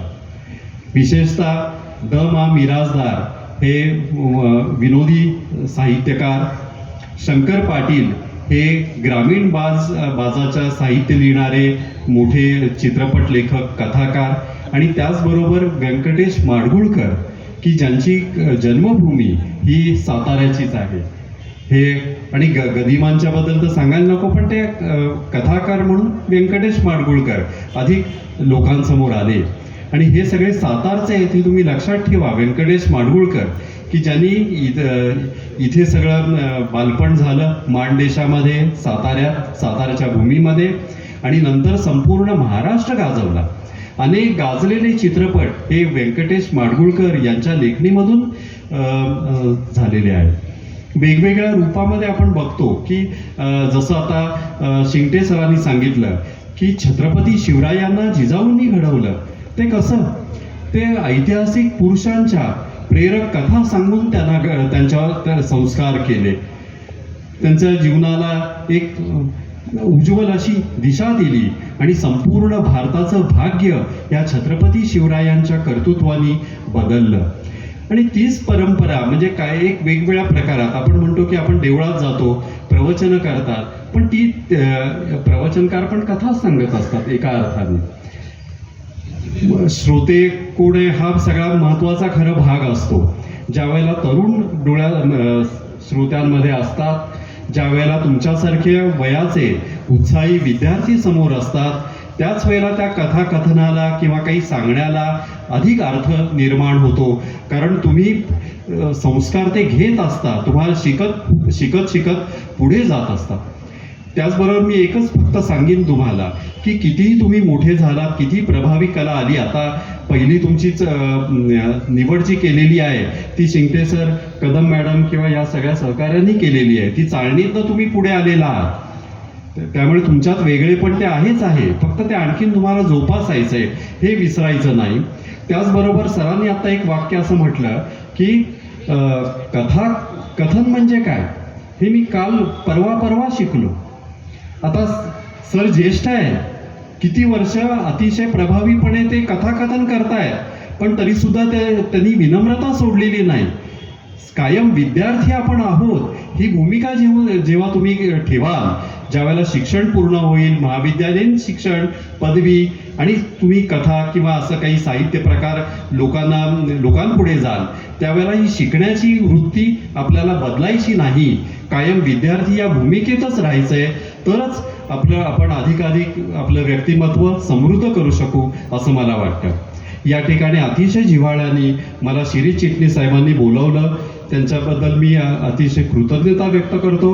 आणि मी उशिरा आलो होती, तुम्ही क्षमा केलीत. आणि माझं वेगवेगळ्या मुलांनी लिहिलेल्या कथा केसरीमध्ये नक्कीच मध्यंतरी आम्ही एक प्रयोग केला होता. काही एका कार्यक्रमानिमित्त मी साताऱ्यामध्ये मला यायची संधी चिटणीस सरांच्यामुळे मिळाली आणि मी मुलांच्या काही कविता ऐकल्या. त्या इतक्या सुंदर कविता होत्या की आम्ही केसरीमध्ये आणि केसरीच्या छावा या मुलांसाठीच्या लोकप्रिय साप्ताहिकामध्ये त्या छापल्या. आणि आज आपण जसं ह्या सुंदर कथा सादर केलेल्या आहेत या ठिकाणी, त्याही प्रकाशित करण्याचा केसरीच्या माध्यमातून मी निश्चितपणे प्रयत्न करीन असं मी शब्द देतो. आणि मला या ठिकाणी बोलावल्याबद्दल पुन्हा एकदा शिरीष चिटणीस यांचं आभार मानतो. आणि सगळ्यांनाच या ग्रंथमहोत्सवाचा संदेश सातारच्या प्रत्येक घराघरामध्ये जावा आणि साताऱ्यामध्ये ही जी संस्कृती रुजली, वाचन संस्कृती अनेक वर्ष आहे, पण त्याला त्या काळामध्ये भर आणणारं पण कुणीतरी लागतं, पुढाकार घ्यायला कोणीतरी लागतं. आणि ते व्यक्तिमत्व म्हणजे शिरीष चिटणीस हे सातारकरांचं आणि माझ्यासारख्या साहित्य क्षेत्रामध्ये छोटं मोठं काही करू इच्छिणाऱ्या व्यक्तींचंही भाग्य असं मी मानतो. मला या ठिकाणी बोलावलं त्याबद्दल पुन्हा एकदा आभार. आणि माझं भाषण तुम्ही शांतपणे ऐकून घेतलं, सगळ्या विद्यार्थी मित्रांच्या प्रती मी ऋण व्यक्त करतो. धन्यवाद. स्वप्नील पोरेंना एवढ्यासाठी बोलवलं होतं. या ठिकाणी शिक्षक, शिक्षिका आणि विद्यार्थी आहेत. तुमच्या कविता, तुमच्या कथा तुम्ही दीपलक्ष्मी पतसंस्थेमध्ये देत राहा. त्या केसरी वृत्तपत्रामध्ये येण्याचा प्रयत्न आमच्या ग्रंथमहोत्सव समितीच्या माध्यमातून नक्की होईल, एवढाच तुम्ही विश्वास बाळगा. पुन्हा एकदा धन्यवाद. यानंतर आत्ताच आपल्याला त्यांनी छोटंसं मार्गदर्शन केलं होतं, ते माननीय सुरेश शिंगटे सर हे आपली कथा या ठिकाणी सादर करतील.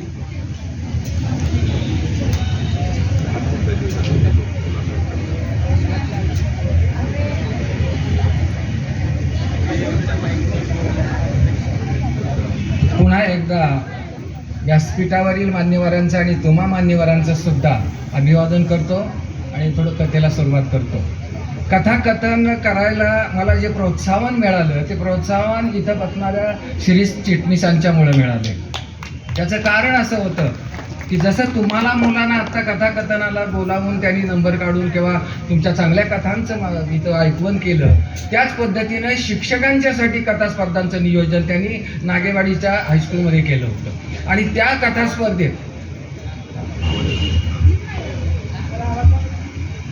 कथा स्पर्धेत मी भीत भाग घेतला होता, कारण त्यापर्यंत मला स्टेज हे काही माहीतच नव्हतं किंवा ती डेअरिंग आपण जे म्हणतो तेही माझ्याकडे नव्हतं. आणि त्या ठिकाणी मी एका कथेची तयारी केली आणि ती कथा तिथं मी म्हणून दाखवली आणि ती कथा 1 नंबरला आली. माझ्या आयुष्यातलं पहिलं बक्षीस मला ते वेळी शिक्षक झाल्यावर मिळालं आणि म्हणून मी कथाकथनकार झालो. त्यानंतर माझे कार्यक्रम होत गेले आणि त्या कथाकथन स्पर्धेत जी कथा पहिल्यांदा आली, प्रथम आली, मला प्रथम पारितोषिक मिळालं. आयुष्यात पुन्हा कधीही कुठं मिळालं नाहीये. तर ती कथा मी आत्ता तुम्हाला थोडक्यात सांगणार आहे. कथा फक्त 10-12 मिनिटाची आहे, तेवढाच वेळ मी तुमच्याकडे घेणार आहे. कथेबद्दल थोडंसं सांगायचं म्हणलं तर 5-50 वर्ष पाठीमागं गेलं पाहिजे आणि एका खेडे गावातल्या त्या ग्रामीण भागातल्या लग्नातली ही कथा आहे. मंगल प्रसंगी सुद्धा एखादी गोष्ट म्हणजे मध्यप्राशन केलेली माणसं कसा इचका करतात यावर आधारित आहे. कथेला सुरुवात करतो. आवाज येतोय बरोबर? वराड गावात आलं आणि ठकीचा जीव स्टीलच्या चकचकीत भांड्यात पडला. लगीन ठरल्यापासून तिला वाटत होतं की नुसताच वराड घेऊन येते, आता नवरा तिथंच ठेवतात का काय कुणास ठाऊक, पण वराडात आपला नवरा बी आला हे ऐकून तिला जरा बरं वाटलं. यशीतली भेट घेऊन नवरा गावात घेतला आणि चुकला फकीर मशिदीत तसा ब्रह्मचार्याच्या घरात उतरवला. टरकच येळव आला नाही त्याला. वराड तरी काय करणार, नवरा तरी काय करणार. 12-13ला 12ला लागायच्या हळदी, तर 12-13ला हळदी लागायला गेल्या. हळदी लागून नवरा वाजत गाजत पुन्हा मारुतीच्या मंडपात आला. मारुतीच्या मंडपात, मारुतीच्या देवळात बापाई लोकांचा जानवसा गेला होता. नवऱ्याचं सकाळ ठेवणं लगेच, पण त्याच्या चहा पाण्याची बी व्यवस्था कुणी केली नाही. बिचार त्या मांडवातल्या त्या मंडपातल्या खांबाला टेकून भुकेल्या कुत्र्यागत तारताळ्या घेत बसलं. बऱ्याच शाळानं मस्तपैकी पाची पक्वान्नाचं ताट वाजत गाजत आलं. पण पाची पक्वान्नाचं ताट फक्त नवऱ्यानं डोळं भरून बघितलं आणि वराडातल्याच पोरांनी फस्त केलं. त्याचं बी त्याला काय वाटलं नाही. आज सांच्याला एक सुंदर बायको आणि हक्काचं माणूस आपल्याला मिळणार आहे, या आठवणीनं गाड्याचं पोट सकाळ ठेवणं गच्च होतं. वरबाईवर बापांच्या आंघोळा झाल्या, त्याने नवं पोशाख अंगावर चढावलं आणि पहिली पंगत बसली. मांडवात बसलेल्या पहिल्या पंक्तीचा बोला पुंडलिका वरदेव हारी विठ्ठल करून शनी वरबापानी वधूबापांना बाजूला काढलं. वधूबाप म्हणाले, वरबाप चला आपण जरा फिरून या. हांगा असं का आता फिरायची आहे का? आपल्या पोराची लग्न लावायची, तुम्ही फिरायला घेऊन जाताय. चला व हळदी लागले म्हणजे लग्न लागल्याशिवाय राहतंय का? चला चला म्हणत म्हणत ते उताराच्या रस्त्यानं दोघंही घरंगळत गेलं. चालत चालत बोलत होते आणि बोलत बोलत चालत होते. त्यावर वरबाप वधूबापाला म्हणाले, येवाय म्या तुम्हाला म्हणत होतो ना की तुमच्या पुतणीचं लगीन आपल्या लग्नात नको का? आता तुम्हाला कळलं असेल. तुमच्या पुतणीकडची माणसं म्हणजे बेवडाबाज माणसं आणि बेवडाबाज माणसं म्हणजे सगळ्या लग्नाचा हेच का? आता आपलं लगीन कसं बघा सुतागत सरळ उलगडत चाललंय. म्या तरी कुठं म्हणत होतो, पण लगीन ठरताना गावातल्या लोकांचं जरा 5-6 मत असं पडलं की एकाच घरात आणि एकाच परकरात वाढलेल्या पोरी येत्या तर एकाच मांडवात लागू द्या की लग्न, म्हणून मी काय बोललो नाही. नाही पण आता कसं झालंय बघा ना. चला पुढं बघितल्यानंतर त्या वरबापाला एक दुकानाच्यावर पार्टी दिसली, देशी विदेशी दारूचे दुकान. त्यावर ते वधूबापांना म्हणले, येवा इकडे कुठं आणलंयसा मला? हा गा असं इतक्या आयासा सायासा ना आपण येवा हिवा येऊन तुमचा सत्कार नकोय करायला. चला उगाच आपल्या गोटगोट घेऊ म्हणजे पुढच्या कामाला रंग येईल का नाही? नको नको नको बाबा, मी माळकरी माणूस आहे. त्या बाटलीतली बाया कसली असते अजून डोळ्यानं बघितलं आणि तुम्ही घ्यायचं म्हणताय वय? नाही नाही नाही चला एवढा डाव सजवून आणलाय तुम्ही ते मोडताय वे. वधू बापानी वरबाच्या हाताला धरलं, खेचतच त्यांनी देण्याच्या गुत्त्यात नेलं. उंदरानं बेळात कसा घुसावं तसं दोघं आत गेलं. गात गेल्या गेल्या वधू बापानी ते माहितीतलंच होतं. गेण्याला ऑर्डर दिली, गेल्या 2 बाटल्या पहिल्या धाऱ्याच्या, आज आम्ही युवायांचा पहिल्यांदा सत्कार करतोया. गेण्यानं ऑर्डर स्वीकारली. 2 तुंब आणून टेबलावर ठेवलं आणि तू घ्या. त्यानंतर वधूबाप म्हणलं, हा युवा इथं गिलासाची भानगड नाही बरं का, बाटलीच तोंडाला लावायची. अहो नको, मी माळकरी माणूस आहे, कशाला आग्रह मला करताय? काय तुमचं सांगू त्या माळेचं किती तुम्हाला ते असं हे टाकू माळकरी माणसं ही करून खोट्याला टांगून सगळं झोडत्यात म्हणले. लय माळच वाईट वाटतंय वय. वधूबाप स्वतःच उठलं, वरबापांच्या गळ्यातली माळ काढली, त्या शुद्ध माळेला आणखी त्या बाटलीतल्या शुद्ध पाण्याने शुद्ध केलं आणि घेण्याच्या गुत्त्यातल्या भीतीच्या खुंटीला अडकवून ठेवली. करा सुरुवात. आता ते नकोच म्हणत होतं, ह्यांनी बाटलीचं टोपान काढलं, मागल्या बाजूनं मान धरली आणि त्यांना तोंडात बाटली घातली. शासनातनं गाडी सुटावी ना तशी दोघांनी बी सुरुवात केली मस्तपैकी. आणि चांगल्या रंगात आल्यानंतर मग बाकी वधूबाप म्हणाले, योवाय सुनबाई मग आपल्याला मिळाली बरं का, पूर्वी काय वेगळाचं पान आहे, अख्ख्या खोऱ्यात म्हणजे चाळून मिळणार नाही. काय बोलताय राव, चाळायला ती काय भुईमुगाची शेंग आहे का? तुम्ही जसं नवायचं सांगताय. आमचा जावाय तरी काय कमी आहे का? कोहिनूर हिरा आहे, हिरा. तो बी असं सापडायचा नाही. चांगलं रंगात आले होतं, मस्तपैकी बोलणी चालली होती त्यांची. त्यावर पुन्हा वरबाप म्हणले, इवाय झोडा बघा त्या पोरांचा लय छान जमलाय काय आता म्हणजे अगदी तुम्ही शांत राहा, शांत राहा. अहो आपली दोन्ही पोरं म्हणजे राम आणि सीता येतो. राम सीता काय घेऊन बसलाय हो, लक्ष्मी नारायण आहेत. मस्तपैकी त्यांचं झोप लागलं होतं. त्यावर मग वरबापू वधूबापाला म्हणलं, युवाय तुम्ही 2 का 1 हो? मी 1. मला तुम्ही 2 दिसायला लागलाय. चालायचं. पुन्हा म्हणलं, युवाय तुम्ही उभं का आडवा? मी उभा, मला तुम्ही आडवा दिसायला लागलाय. चालायचं. येवाय काय टॉय टॉय टॉय करताय गपासा ते पुढचं काम उरका असं म्हणून शेख त्यांच्या रागाला तर पुन्हा ते आपले दोघे गप बसले, हळूहळू घ्यायला लागले. इकडे लग्नाची वेळ जवळ आली होती, पण दोन्ही इवाईंचा पत्त्या नव्हता. दोन्हीही पार्ट्या आपापल्या इवाय बघत होत्या, पण कुठेच कुणाला कळत नव्हतं. पण वधू पक्षाकडचा एक परशुराम नावाचा कारभारी होता, तो मात्र लय हुशार होता. त्यानं अक्कल लढवून शक्कल काढली आणि त्यानं विचार केला की ह्या वेळी वधूबाप म्हणजे शामराव बापू कुठं सापडत्याल तर ते घेण्याच्या गुत्त्यावर, त्यांना काय या लग्नाचं देणं घेणं नव्हतं. म्हणून आपला मोर्चा त्याने तिकडं वळवला तर ही जोडगोळी चांगलीच रंगाला आली होती. तो आत गेल्यानंतर म्हणला, बापू उरका उरका म्हणजे लगीन येळ जवळ आली या, श्रीवांना नवरा माघारी येथून तुमचं हेच चाललंय होय. आणि म्हणून वरबाप उठलं. वरबाप उठलेल्या वरबापाला हाताला हिसका मारून म्हणलं, काल लागटा काय हा आपण वरबाप, तुम्ही वधूबाप ना बाप. आपण ह्या गुत्त्यातनं वाजत गाजत बाहेर पडायचं. वाजंत्री काय एकट्या नवरा नवरीसाठी आणल्यात होय, वर्षा चालणार नाही. वाजंत्री आम्ही वाजत गाजत बाहेर पडणार. परशुरामाने तिकडे श्रीवन्नाला निघालेल्या वाजंत्रातलं निम्म वाजंत्री आणलं आणि ते वाजंत्र घेण्याच्या गुत्त्या पुढे वाजायला लागलं आणि हे दोघं जण बाहेर पडलं. वाजत गाजत चाललं. एक दोन कासरे गेल्यानंतर वरबापाला काय वाटलं कुणास तो बारक्या पोरानं रुसून मातीत बसावं तसं मटकन खाली बसलं. आणि मग त्यावर वधूबापाने विचारलं, युवाय काव हे काय विचारणं झालं होय. म्हणले 1,500 रुपये सुपारीचा घोडा आणलाय, तो काय एकटा नवऱ्यासाठी. आम्हाला घोडा पाहिजे परशा, आम्हाला घोडा पाहिजे. आता श्रीवन्नासला निघाल आल्याला नवरा खाली उतरवून परशुरामानं घोडा आणला, कारण त्याशिवाय त्याला गत्यंतरच नव्हतं. हे दोघं येणारच नव्हती, कारण ह्यांची लग्नाआधीची वरात फारच रंगात आली होती. घोडा आणल्यानंतर पुन्हा वरबामध्ये युवाय परशानं 2 घोडं आणलं. तुम्ही बसा त्या घोड्यावर, मी ह्या घोड्यावर. दोघंही शेवटी एकाच घोड्यावर बसलं ते बसलं उलटं बसलं. घोड्याच्या तोंडाकडे ह्यांची पाठ आणि ह्यांच्या पाठीकडे घोड्याचं तोंड. त्यावर मग वरबाप म्हणले, वधूबाप म्हणले, वाय तुम्ही आमच्याच घोड्यावर बसला आहोत. मी घोड्यावर बसले आणि घोडंच उदाळलं. चला ठीक आहे, वाजंत्री वाजवा रे वाजवा.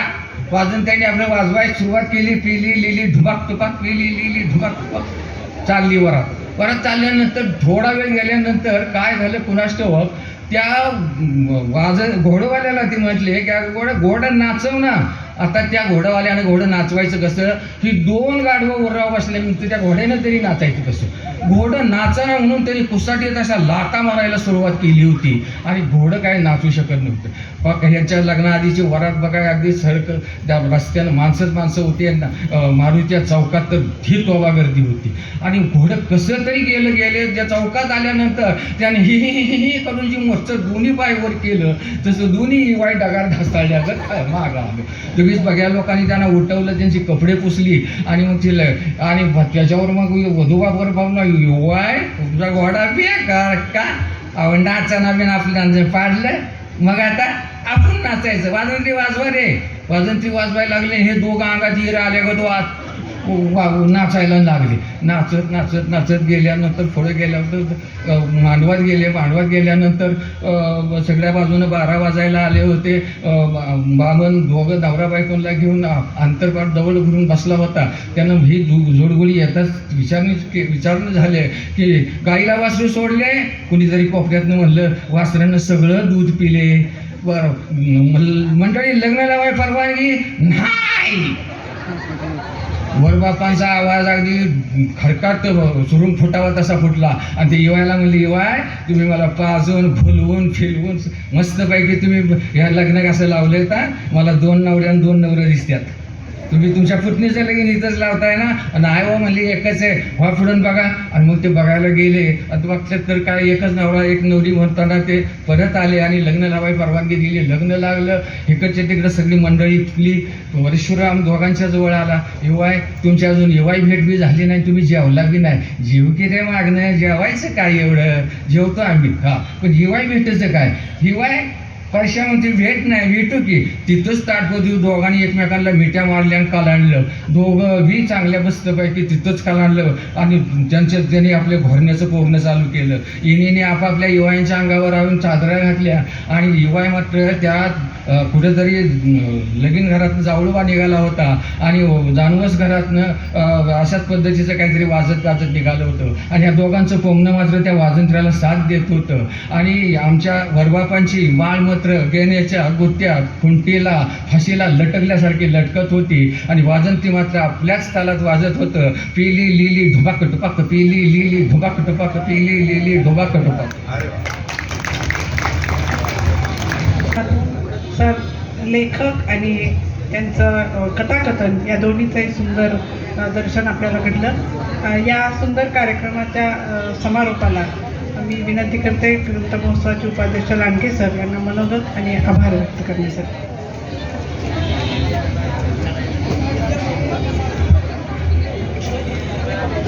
आमचे मार्गदर्शक श्री चिटणीस सर, शिंदे सर आणि आत्ताच कथेच्या संदर्भात मार्गदर्शन करण्याला आलेले श्री स्वप्नील पोरे सर. खरं मला 2-2.5 तास इथं का बसवलं श्री चिटणीसांनी ह्याचा अर्थ थोडाफार कळत होता. विद्यार्थी मित्रांनो, 15 विद्यार्थ्यांनी उत्तम कथाकथन केले. आता शिंदे सरांतर उत्तम एका लग्नाच्या कार्यक्रमातून मंडपातून आपल्याला फिरून आणले आणि तुम्ही सगळ्यांनी उत्तम कथा सांगितलेल्या आहेत. विद्यार्थी मित्रांनो, मी थोडा वेगळा प्रकार सांगणार आहे, कथा सांगणार नाही, कारण तुमचे चेहरे मी बघतोय, केव्हा एकदा आभार मानते त्याची तुम्ही वाट पाहतोय. चालेल ना 1-2-3 मिनटं बोललं तर? यापेक्षा वेगळी भूमिका माझी आहे. मी बालभारतीचा समीक्षक आहे, जे पाठ्यपुस्तकं तयार करतात आणि जे विविध घटक असतात त्याच्यामध्ये पत्रलेखन, निबंधलेखन, सारांश लेखन, आकलन, कथापूर्ती, कारण शेवटी हा ग्रंथ महोत्सव आहे, त्या दृष्टिकोनातून मला थोडं बोललं पाहिजे. आणि म्हणून पत्रलेखन, निबंधलेखन, सारांश लेखन, आकलन, जाहिरात लेखन हा भाग SSC बोर्डात अभ्यास मंडळाच्या काही लोकांना दिला जातो. त्या मंडळातला मी एक आहे. गेल्या खेपेचं पाठ्यपुस्तक पाहिलं असेल, जादूसरिता आहे. नेमका मला अभ्यास मंडळाच्या एका गटात संधी मिळाली. 7 वर्ष तिथे मी होतो आणि मला नेमका कथापूर्ती हा भाग लिहायला देण्यात आला होता. पण मागासपासून मी पाहतोय कथापूर्ती बाळानं वेगळं आणि कथाकथन निराळं. कथाकथनाची वैशिष्ट्य फार भिन्न आहे. मी जरा पाठ्यपुस्तका दृष्टीने बोलतोय, 9वी-10वीची मुलं असतील तर, आणि 5वीपासून कथा भाग आहे. त्या कथापूर्ती निराळं आणि कथाकथन निराळं. कथाकथन आता शिंदे सरांनी ज्या पद्धतीने सांगितली कथा, तो भाग वेगळा आहे, पण कथापूर्तीचा भाग वेगळा आहे. त्यातला काही भाग कथाकथनात येतो. कथापूर्ती तुम्ही करत असताना पाठ्यपुस्तक काढून बघा, आत्तासुद्धा तोच भाग आम्ही जो 9वी-10वीला घेतला तोच आत्ताच्या भागात आलेला आहे. पहिलं त्याचं वैशिष्ट्य आहे, कथेची सुरुवात आकर्षक असली पाहिजे, चित्ताकर्षक असली पाहिजे, नंबर 1. दुसरा, कथेचं वैशिष्ट्य असलं पाहिजे, कथा ही प्रवाही असली पाहिजे. पुढं काय झालं, पुढं काय झालं, पुढं काय झालं, जसं शिंदे सरांनी म्हटल्याप्रमाणे एक होता राजा, एक होती राणी, मग त्या काय झालं.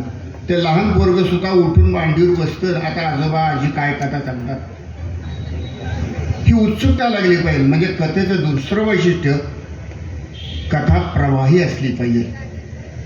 कथेचं तिसरं वैशिष्ट्य बघा, पुढच्या वर्षी कथापूर्ती करताना किंवा कथा लिहिता असताना किंवा कथा सांगत असताना थोडेफार त्या गोष्टी याच्यामध्ये आहेत. तिसरं कथेचं वैशिष्ट्य आहे, कथा लेखनाचं वैशिष्ट्य आहे, कथनाचं नाही. कथा लेखनाचं वैशिष्ट्य आहे, कथेतली पात्र बोलती असली पाहिजे.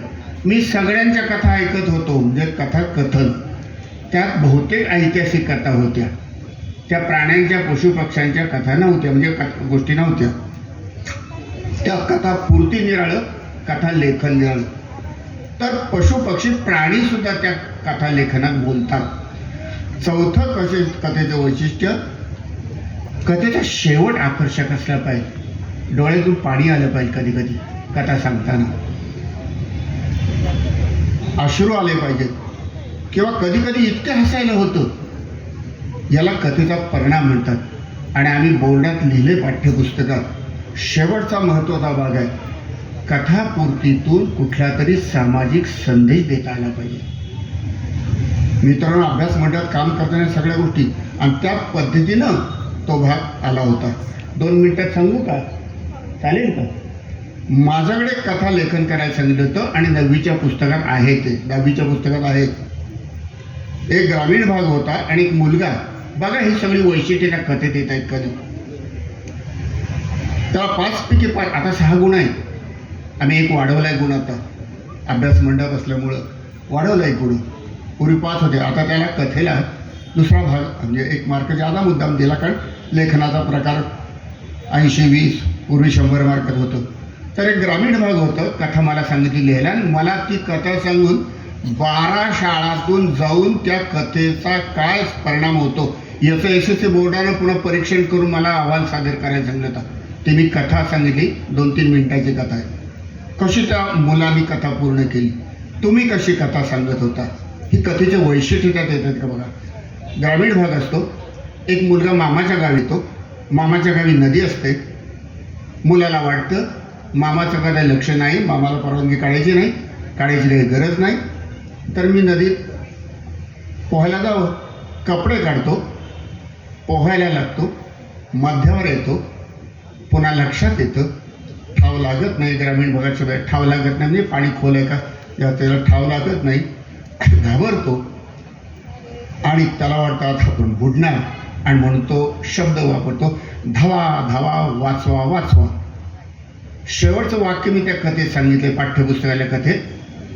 शेजारच्या शेतात एक काम करणारा शेतकरी असतो. तो आवाज ऐकतो, तो तिथं येतो, पाहतो तो मुलगा बुडतोय, पण त्याला पोहताच येत नव्हतं. म्हणून तो ओरडायला लागला, धावा धावा धावा. एका मुलाने कशी कथा पूर्ण केली? त्या मुलानं अशी कथा पूर्ण केली. शेजारच्या शेतात एक काम करणारा शेतकरी होता. तो तिथं आला, बघतोय तो मुलगा बुडतोय, पण त्याला पोहताच येत नव्हतं आणि तो लागला ओरडायला, धावा धावा, वाचवा वाचा. शेजारच्या शेतात काम करणारे 2-3 शेतकरी आले. ते म्हणले, का ओरडतोयस? ते म्हणले, मी काय ओरडतोय बघू नका, तो का ओरडतोय बघा. तो बुडायला लागलाय म्हणले. मग तू का ओरडतोयस? मला पोहता येत नाही, त्याला वाचवायचे मला, पण मला वाचवता येत नाही म्हणून मी ओरडतोय, तुम्ही या म्हणून. तो आला शेतकरी, त्यानं पटकन कपडे काढले, पोहत पोहत सप सप सप पोहत. तसेच शब्द वापरायचे असतात. जशी कथेची पार्श्वभूमी असेल तसेच शब्द साप साप साप पोहत तो त्या मुलापर्यंत घेतला. हातात हात घेतला, खांद्यावर हात टाकला. घाबरू नको मी आहे, घाबरू नको मी आहे, घाबरू नको मी आहे असं म्हणत म्हणत त्याला काठावर आणला. त्याचे प्राण वाचवले. आता आमच्या बोर्डाच्या नियमाप्रमाणे कथा पूर्ती करत असताना त्यानं स्वतःची कल्पकता नाही वापरली. आम्ही त्यांना 3 मार्क फक्त दिले. बोर्डात उत्तरपत्रिका आहे अजून, 3च मार्क दिले. दुसऱ्या शाळेत गेलो, दुसऱ्या मुलाने सांगितलं, सर मी अशी नाही कथा पूर्ण करणार. मग कशी पूर्ण करणार? शेजारच्या शेतात असणारा मनुष्य होता. तो आला, त्यालाही पोहता येत नव्हतं, पण त्याला वाचवायची इच्छा झाली. बघू ना त्याला ते. पण त्याच्याजवळ शेतात जनावरांना बांधायला आणलेले 2 दोर होते. पण म्हणलं आता काय करायचं, नदी मोठी आहे म्हणून त्यानं दोराला दोर बांधला. बघा कथा कशी रंगत गेलेली आहे आणि त्या मुलाने कशी सांगितली कथा. आणि दोराला दोर बांधले आणि दोर टाकावा म्हणलं त्याच्याकडं. पण मला नदी प्रवाही आहे शब्द असा वापरला त्यानं, लिहिला आहे उत्तरपत्रिकेत, नदी प्रवाही आहे, दोर जाईल वाहून म्हणलं. त्या मुलानं आपल्या कथा पूर्ती करताना सांगितलं, त्याच्या डोक्यात एक कल्पकता आली. बघा कथा पूर्ती करताना जे शिंके सरांनी छान कल्पकता वापरली तशी तुमची सुद्धा कल्पकता असली पाहिजे. काय केलं, दोराला दोर बांधला, पण मला टाकला तर नदी प्रवाही आहे, पाणी प्रवाही आहे, ते दोर वाहून जाणार. मग म्हणला, डोक्यात त्याने विचार केला. त्या म्हणला दोराच्या एका टोकाला म्हणल्या दगड बांधूया म्हणला आणि गोपणीसारखा दगड फिरवूया म्हणला आणि त्याच्यावर टाकूया. तो मुलगा पुढे लिहितोय, समजा दगड टाकताना त्याच्याच डोक्यात पडला तर ते बुडून मारण्याच्या ऐवजी आपल्याच दगडानं मरेल. काय विद्यार्थ्यानं कल्पकता वापरली आहे. पेपर आणि बोर्डाला सगळ्या कल्पना सांगितल्या तर त्याच्या डोक्यात पडेल मरेल म्हणला.